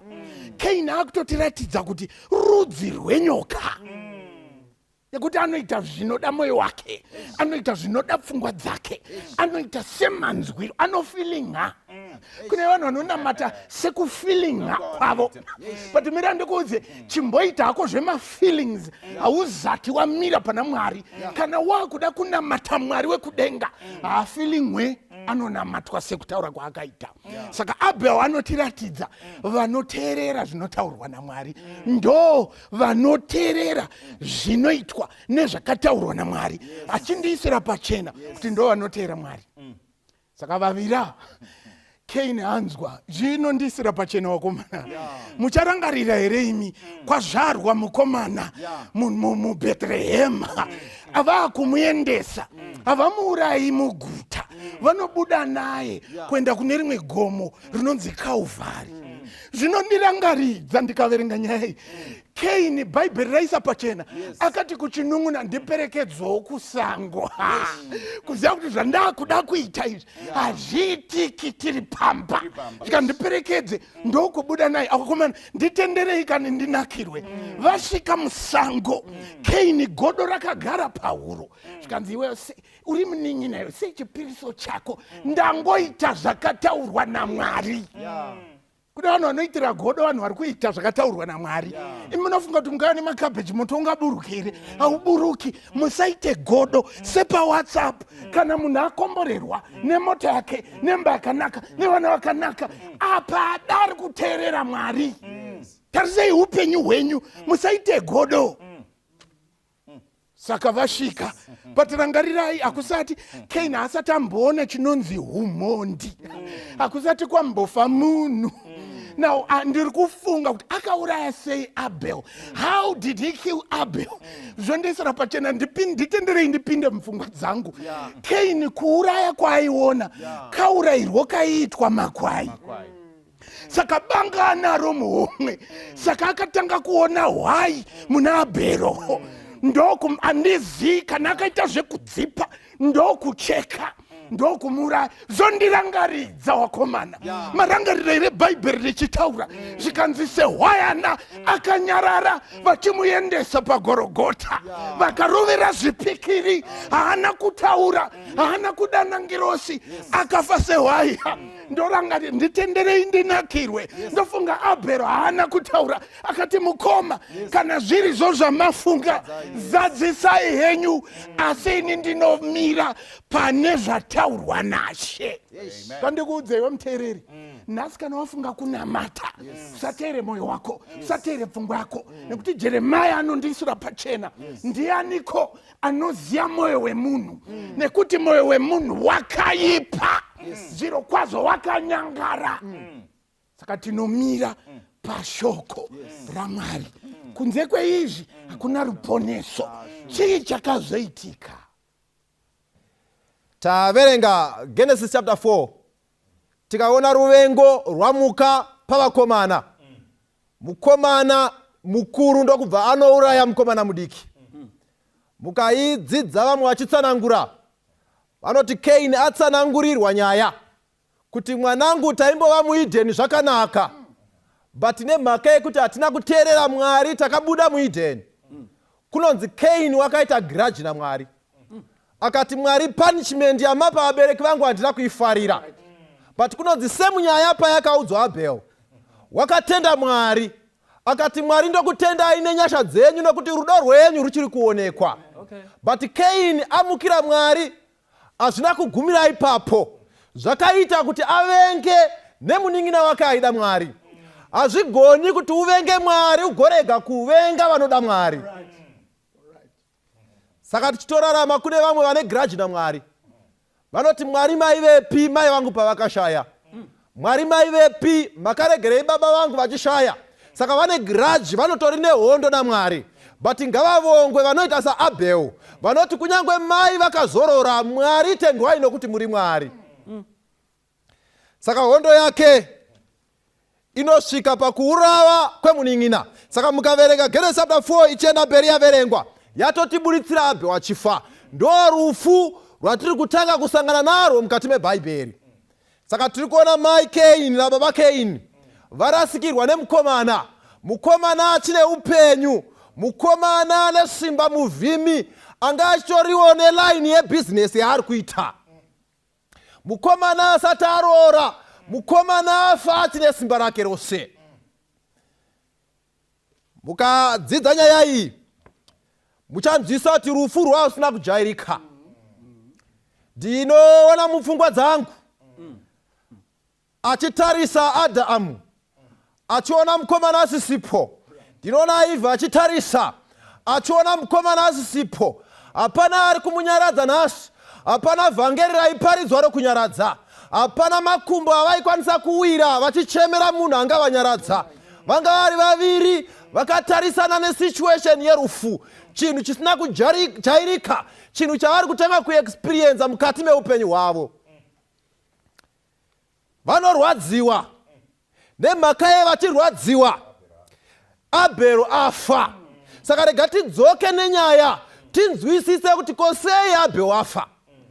Mwari ndimwari here anowandirwa zvokuti akukanganwa? Ndimwari here asina hanya anosika vanhu achivasikira kufa? Saka tikadzoka kuna Genesis chapter 2 verse 17 regai ndiverenge. Asi muti wokuziva zvakanaka nezvakaipa usaudya, nokuti nomusi waunoudya uchafa zviro kwazvo. Ndimwari vari kutaura kuna Adhamu. Mwari havagoni kungosika munhu vomusiya asina mutemo. Saka Mwari vasika nyika yasikwa, vasika Adhamu. Mwari vanotarisa ndokugutsikana, ndokuona zvakanaka. Saka Mwari vaona zvakanaka. Kana Bhaibheri chiti Mwari vakaona zvakanaka, zviri kuti pakasikwa Adhamu musystem yake manga musina mhangwa dzerufu. Anga asina kamunzwiranzwira kana kurerekera mukurufa. Akanga akachena nemamwe manzwi mavaigara nenzvimbo yavo makanga muine zvibhakani zvakanyorwa upenyu husingaperi. But Mwari anoisa murayiro. Saka vhesi ya 17 Mwari ari kuisa murayiro kuna Adhamu. Ari kuti Adhamu, pane muti wandaisa, muti uyu musaudya, mukadya muchafa zviro kwazvo. Saka Mwari atoparidza vhangeri. Chiri kutsvakwa naMwari hapana something chiri special pamuti uyu. But Mwari chaari kutsvaka kuteerera. Makayei, the law of God is as sacred as God himself. In other words, mutemo pache zvawo is a transcript of God's character. Saka Mwari ndo zvaari kungotsanangura kuti ndione kuti munonditeerera zvakadini. Ari kutsvaka kuteerera kwakonekwa naSatani kudenga, ndo kwaari kutsvaka muna Adhamu. Saka ukaenda chapter 3 ukaverenga vhesi ya 1 uchidzika nayo kusvika vhesi ya 4, nyoka inouya. Satani anobva auya kune mudzimai obva ati pavhesi ya 4, nyoka ikati kumukadzi, hamungafi zviro kwazvo. Saka Satani ari kuuya nevhangeri rake, ari kuti aiwa, sunungukai mudye. In fact mukatodya muchaita saiye Mwari. Mukaverenga Genesis chapter 1 verse 26, Mwari ari kuti ngatisike munhu akafanana nesu. Saka nemamwe manzwi vana Adhamu naEve vanga vatori mukarekta, vanga vari muchimiro chakafanana nedenga. But Satani ari kuuya achikweshena program yaMwari. Oti aiwa, idyai mugoita saMwari. Saka Eve paari kunodya ari kufungidzira kuti achaelevetwa oiswa paposition isinani nyambisirwa iposition yekudzikisirwa. Saka Bhaibheri rinotitsanangurira muti wakadyiwa. Muti wadyiwa rufu rwakapinda munyika. Ndikuudze vana vaMwari, Bhaibheri riri kutotiburitsira pachena, ndo kutotanga kwerufu. Saka tikatodzidza mukati meBhaibheri tichaona chinhu chimwe chete, Mwari haasi akasika rufu. Problem haisi kudenga, problem iri panyika inoi. Saka hatigoni kupa Mwari mhosva patinosangana nerufu, toti Mwari wakatisika kuti utiuraye. Mwari ndimwari ane rudo. Saka denga rinovhiringika richiona Adhamu adya zvakanzi chadyiwa. Ndava pakadyiwa muti naEve, wakatenda vhangeri raSatani, watenda vhangeri raSatani. Vhangeri iroro harina kumusevha vapenalty yesini yakanga iripo. Ngai ndikuudze vana vaMwari, kutendeukira munhema hakuponesi. Vhangeri zvisinei nekuti wakasimbira zvakadii, kutendeukira munhema hakuponesi. Vhangeri raSatani rakauya rakasimba. Eve akati ndatenda vhangeri iri, ndoda kubhabhatidzwa musangano iri. But kubhabhatidzwa musangano iri hakuna kumuponesa,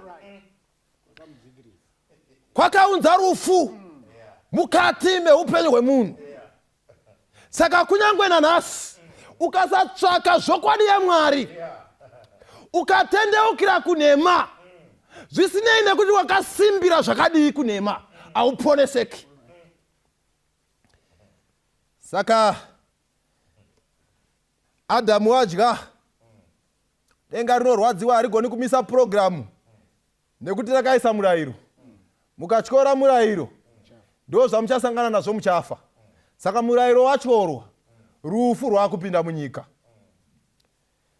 Ndaidzidza kune vanonyora, vamwe vanotaura nhasi, ko Mwari akaregerei kuregerera Adhamu zvaari rudo? Mwari akanga dei akangoita kuti Adhamu angorarama kunyange ava nechitema. Vana vaMwari, ndoda kuti munzwisise rudo rwaMwari. Tinogona kurudzidza asi hatigoni kusvika pakurunzwisisa asi chimbonzwa chikamu ichi. Adhamu haigoni kurarama kweupenyu husingaperi ane chitema. Nemhaka yei chitema chinovengana nekururama. Saka zvaigona kuti Adhamu agare nengiro dzisina kutadza, agare muenvironment isina chivi ane chivi. Waitadza kugara muenvironment. In fact, vamwe vanyori vanotsanangura vanoti rudo rwaMwari runoonekwa nekutendedza rufu kuti rupinde. Dei Mwari vakati Adhamu chingogara, iye woga waigona kuzokumbira kuti Mwari, pamandipinza panopisa, nyama yangu inodavirira kune zvakaipa. Nyama yangu, ndosaka muchiona kuti hatidzidziswi kuvenga zviri munyama, but tinodzidziswa kuita zvakanaka, nekuti nyama yedu haigoni kudavira mune zvakanaka. Saka yaiva punishment yakasimba yekuisa Adhamu muenvironment isina chitema iye ane chitema. Saka rudo rwaMwari runoonekwa nekutendedza Adhamu, kumubudisa muenvironment isina chitema kuti paitwe plani ingamudzikinura. Saka Mwari vanoti handikusiyiwa kadai, rega ndikutendedze ufe. Kana ndakutendedza wafa, pangatoitwa dzimwe nzira dzekuti tikudzose muenvironment yakanaka, uri muchimiro chakanaka. Saka Mwari unoita sei? Mwari ngaakudzwe nevhangeri. Saka Adhamu watadza, rufu rwapinda. Vanyori vanoti kuchema kwatinoita hama dzedu dzatisiya kana kuchienzaniswa nekuchema kwakaita Adhamu paakaona shizha richidonha mumuti kwatinoita isu hakusviki. Adhamu anga asingazivi chinonzi kusvava. Adhamu waisaziva chinonzi shizha radonha, nekuti nzvimbo yaanga akagara yanga yakazara kunaka. Asi nekuti munhu atadza, rufu rwakatanga kuonekwa. Asi Mwari ngaakudzwe, Mwari ngaarumbidzwe, nekuti haazi Mwari anoti saka ngazvichigara zvakadaro. Mwari wakauya, chapter 3 verse 9 yaGenesis, akati Adhamu, uripi? NdiMwari kauya anobvunza mawhereabouts aAdhamu. Hakuzi kumubvunza kuti physically where are you, asi ari kuti pane zvatakawirirana. Uripi? Adhamu watiza pamberi paMwari. Adhamu haapo, wakavanda pamberi paMwari. Paanobvunza anoti, konai Adhamu, asi wadya here? Adhamu anoti, imi Mwari ndimi mune problem. Makasika mukadzi ndiye andivigira muchero. Mwari woti, heya, konai amai, mazodi paya. Mai vobvata, Mwari, haingaiti yangwi, ndoidzorera kwamuri, mimi ndimi makasika nyoka yacho. Mwari paanosvika panyoka, nyoka haichina wekunongedzera. Saka Mwari haibvunzi, anongotanga nokurova. Mwari zvaanoita, he traces issues from cause to effect. Zvabvepi, zvazosvika papi. Ndiri kungotaurawo newe mwana wamai vangu. Iwe wakabuda wakasikiza kupfeka. ndobva wafamba munzira vamwe baba vakakuona vakatadza kusvika pauri nekuti waiva nehimbuku nebhaibheri ndobva vazonopedzera shungu dzavo kwavakatatapurana nemukondombera vakanousiya wamumba. Tiri kutaura nherera yarara isina kudya nekuda kwamabasa awakaita. Kana Mwari oona nherera iyi anoti zvambosvika sei pano, cause to effect. Mwari paanosvika pauri kurova chete.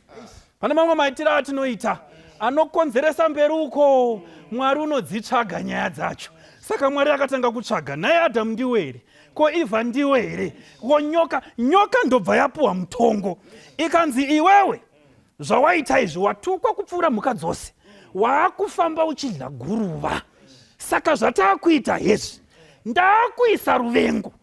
Ini Mwari ndichaisa ruvengo, ini ndaisa ruvengo pakati pako nomukadzi, napakati porudzi rwako norudzi rwake. Irwo rudzi urwu ruchapwanya musoro wako, iwe uchapwanya chitsitsinho charo.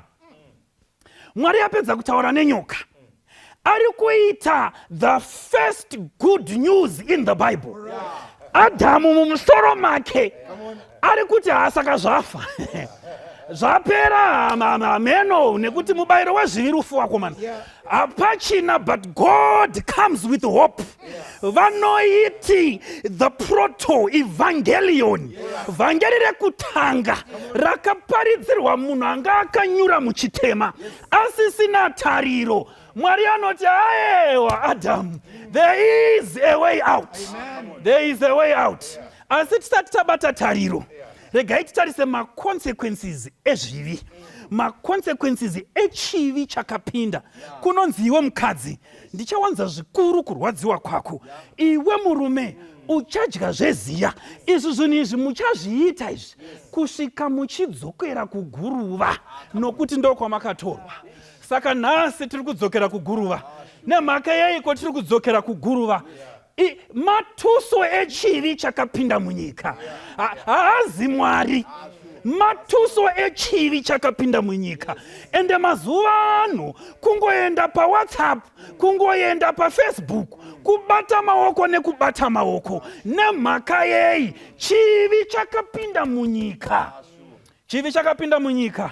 Saka kufa kwatiri kuita ituso rechivi. Asi ndoda kuti muzvinzwisise zvinhu izvi.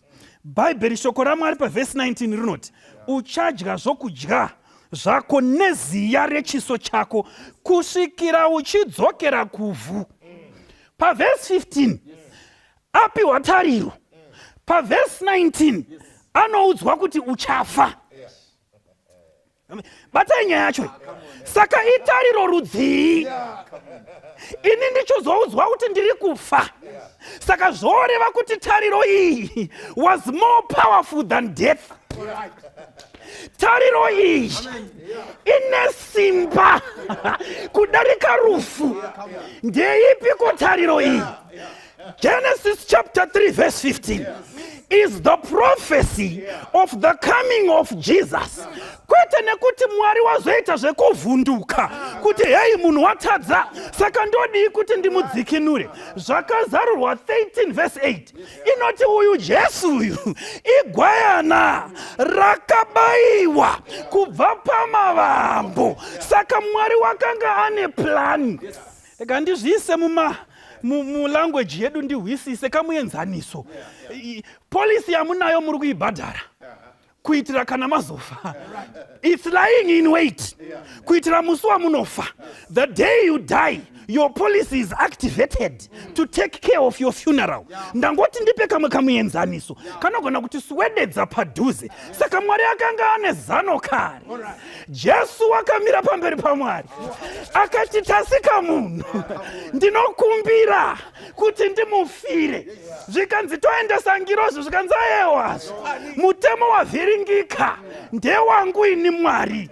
Ini Mwari, saka chinofanira kuburuka ndimwari. Mwari nyakusika, he volunteered to die. Saka paari kuuya Jesu mukuzara kwenguva ari kuuya kuzoitei. He is coming to crush the head. Zvitsitsino inzwai vana vaMwari, tiri kufirwa hedu, but Satan ari kurwa chitsitsino. Kurwarirwa hedu, asi ari kuchitsitsino. Kupererwa namabasa, asi ari kuchitsitsino. Ushirikadzi hwawo tete, asi ari kuchitsitsino. Aiwa unherera handirambi, asi Satan ari kuchitsitsino. Nerimwe zuva paKalvari, Jesu akarembera, akadaidzira zvapera, and on that day he crushed the head of the serpent. Satan inyoka yakafa kare, iye chaanogona chitsitsino, asi musoro wake wakapwanywa. Saka tariro yanga iri munani, tariro yanga iri muna Kristu. Kuitira chii? Kufa kwatiri kuita uku, Adamu akatoudzwa kuti uchafa.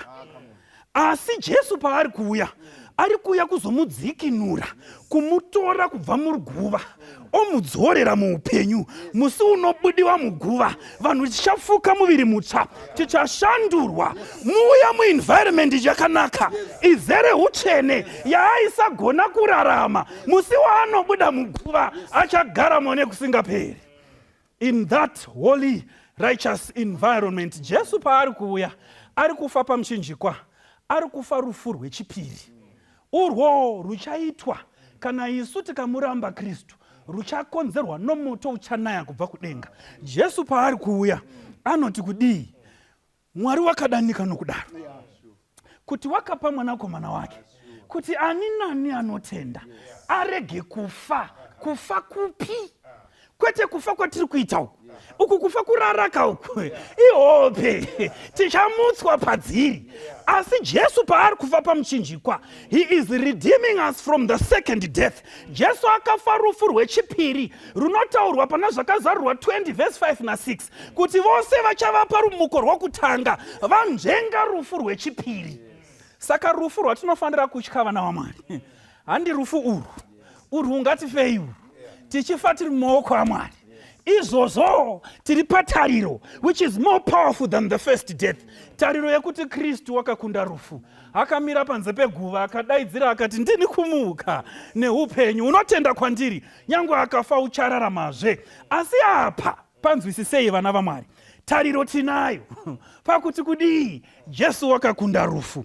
Tariro tinayo pakuti kudii? Adamu wakapuwa tariro nyangwe aizofa kuti uchararamazve. Tiri kurarama munyika yazara makuva. Korona yakonzeresa kuchema masikati, kuchema usiku, kuchema mangwanani, kuchema zuva rodoka. Umwe anofirwa namai, vhiki rinouya anoviga mai, vhiki rinouya oviga baba, rinouya racho oviga murume wake, asara ari hwani, ndo upenyu hwake. Asi tine tariro, there is hope in Christ. Kune tariro kuna Kristu. Rega kutendera Satani kukutukisa Mwari wako. There is hope in Christ, and there is hope in death. Kristu wakakunda rufu. Saka Jesu chaakafira pamuchinjikwa is to set us free parufu rwechipiri, ruchapatisipetwa nevacharamba Kristu.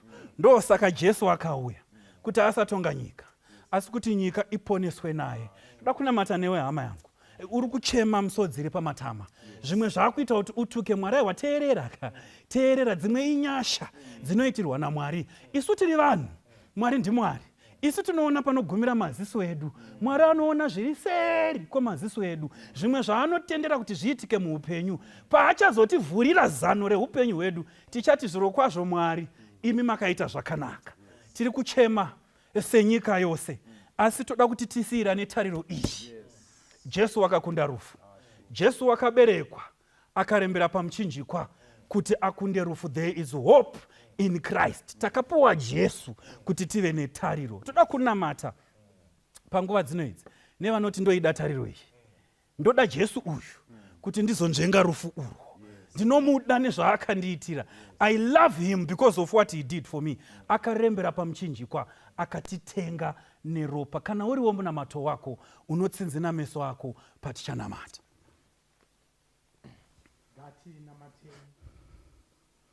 Tendwai Mwari vari kumusoro kudenga, nokuti soko renyu rinotipa tariro. Vamwe vakambotiudza vakati kana tafa zvapera, asi nhasi shoko renyu raisa pachena kune tariro sure kweguva nokuti vanofira mumaoko enyu vachararama zvakare nokusingaperi. Nhasi shoko renyu ratinyaradza kunyange tiine masodzi pamatama, mwoyo yedu yakaputsika nekupwanyika, asi soko renyu raisa pachena. Mune tariro musoko renyu, kune tariro yakasimba kudarika rufu. Chinyaradzaiwo muriyo, nyaradzai muriyo vari pakati pekuchema, ngavawane tariro musoko renyu, nokuti soko renyu rinoti vakakomborerwa vanofira mumamuri, nokuti mabasa avo achavatewera. Nesuwo Mwari toda kuti mabasa edu atitewere koga kana imi magara mumwoyo. Chibatsirai baba mai avo, hanzvadziyo, mumavo, munin'inawo, tose Mwari tipinde mutariro yenyu. Nyasha dzenyu nerudo rwenyu zvigotiteera mazuva edu ese upenyu, nokuti tanamata kwete nomuzita romunhu asi muzita rogara takapiwa pasi pedenga. Kana tikadana naro tigoponeswa. Zita riri raJesu. Anotenda wose ngati amen. Amen. Petone muchinjiko pane tsime kwaro, mvura yekurapa yabva kuna Jesu. Petone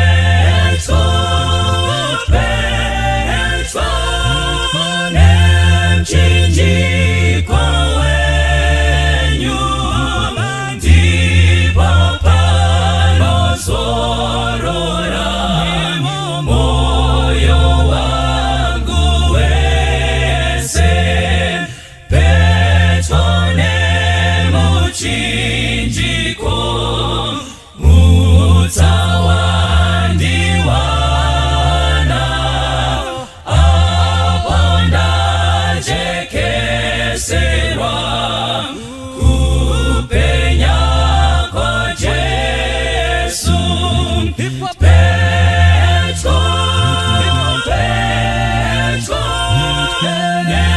mchinjiko wenyu, ndipo panozorora moyo wangu wese. Petone muchinjiko ndomuona Jesu, tibatsire kufamba mumabvute awo.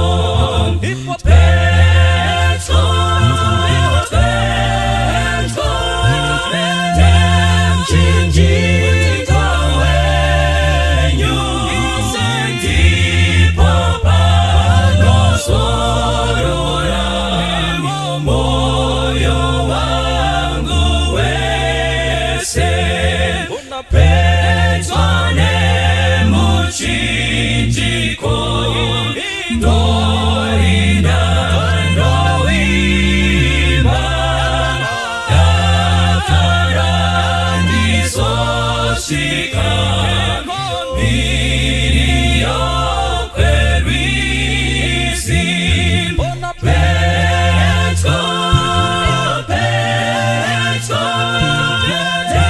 mchinjiko wenyu, ndipo panozorora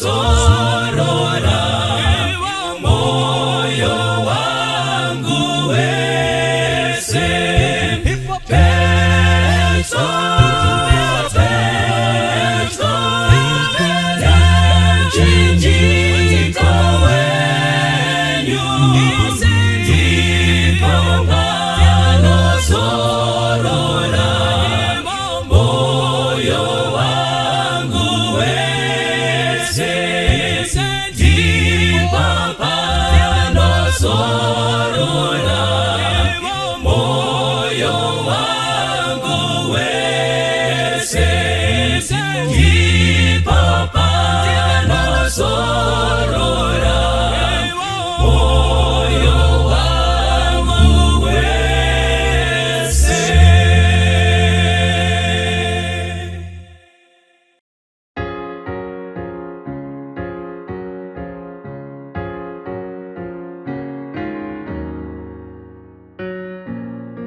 God made the little birds and flowers, and all things large and small. He'll not forget his little ones. I know he loves me too. He loves me too. He loves me too. I know he loves me too.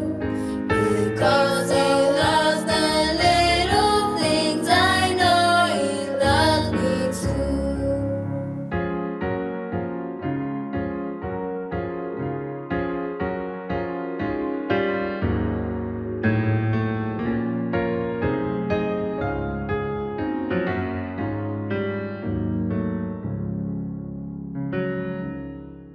Hello boys and girls, welcome to Kids Corner. I'm excited to be here and hope you are equally excited. My name is Uncle Ivan and today I am joined with Mama Eden. Mama Eden. How are you doing today? I'm fine, Uncle Ivan. How are you? Well, I'm excited because today is a day of rejoicing and celebrating. Can I ask you a question, Mama Eden? What's your favorite color? My favorite color is gray. Why did I even think it was red? I don't even know what you're thinking about, but gray is the color. Oh, gray is the color. Wow. Do you like singing? Yes, I do. A lot. You like a lot? Yes. Okay, can you just give us one stanza and probably just a chorus of the song that you like? Let's go. Jesus is my best friend. Jesus is my best friend. No, I'm not alone. No, I'm not alone. My best friend.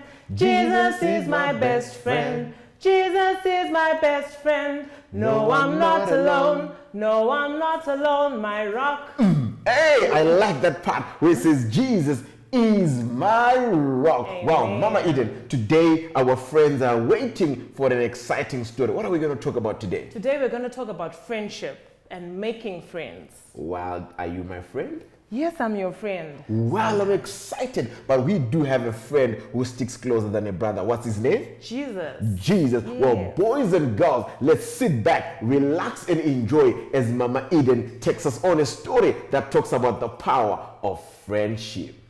Hello, boys and girls. So today I'm going to tell you a very interesting story about a little boy who really wanted to make friends. So, how many of us like to make friends? I'm sure all of us here like to make friends, but it's kind of hard to make friends. Why? Because some of us think we're too tall and they're short, or I'm too short and they're too tall, or maybe they speak English and I speak Shona, and a lot of other things make it hard for us to make friends. But today it's a different story because this little boy had moved to a farm to stay with his grandparents. And when he moved to the farm to stay with his grandparents, he walked around the farm looking for other people who stayed in his area so he could make friends.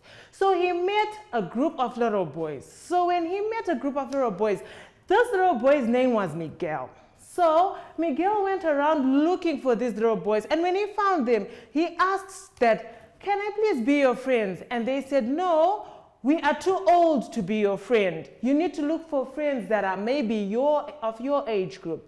So Miguel continued moving, looking for these friends. And when he met another little girl, the little girl says, "I'm a girl and you're a boy, so we cannot be friends." So Miguel was very saddened about this, and he kept walking around and walking around till he got tired.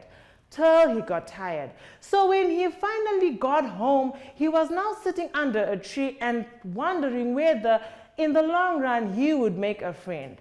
But unfortunately, or fortunately for him, he looked across the road and he seen a big haulage truck offloading more furniture for another family that was moving close by to him. So when he seen the truck, he went closer so he could see what was happening. So when he got closer to the truck, he found out that a new family was moving in. When he seen this new family moving in, he kept peeping and moving closer. Then he heard a voice from behind saying, "Excuse me, what are you looking at?" So when he heard this little voice, he looked back. And when he looked back, he seen a little girl. This little girl's name was Eden. And this little girl, when he looked at her, they recognized one another. When they recognized one another, he said, "Are you not the Eden I used to be with at the orphanage in the city?" And she was like, "Yes, I was adopted by this family and we've moved to the country." So after a long time of looking for friends, He just did not get a new friend, but he was reunited with the old friend that he had made back then when he was at the orphanage. Miguel was so overjoyed with the friend that he made, and from then their friendship grew stronger and stronger. So the verse I want us to read today, or the verse we are going to use today, comes from John chapter 16 verse 22, and it says, "Ask and you shall receive, and not only shall you receive, but shall your joy be fulfilled." So as we go out there and we make friends, even if they are new friends, let's befriend anybody we see and not choose who we want to befriend. Let's be friends with everyone and let's be happy together. Wow, that's quite an interesting story. I like the part when friends come together, especially Miguel and Eden coming together. But the best thing of all, our best friend, who is Jesus, is always there for us. So what else did we learn from the story today, Mama Eden? That you need to wait and keep on trying and not give up. Wow, when we pray, God answers our prayer. And I'm so excited, but I want to give you a challenge, boys and girls. Please go out there and look for as many friends as you can, because you know what? A friend in need is a friend indeed. Indeed, a friend in need is a friend indeed. May God bless you. Thank you for joining us on Kids Corner. From me and Mama Eden, we say goodbye. bye.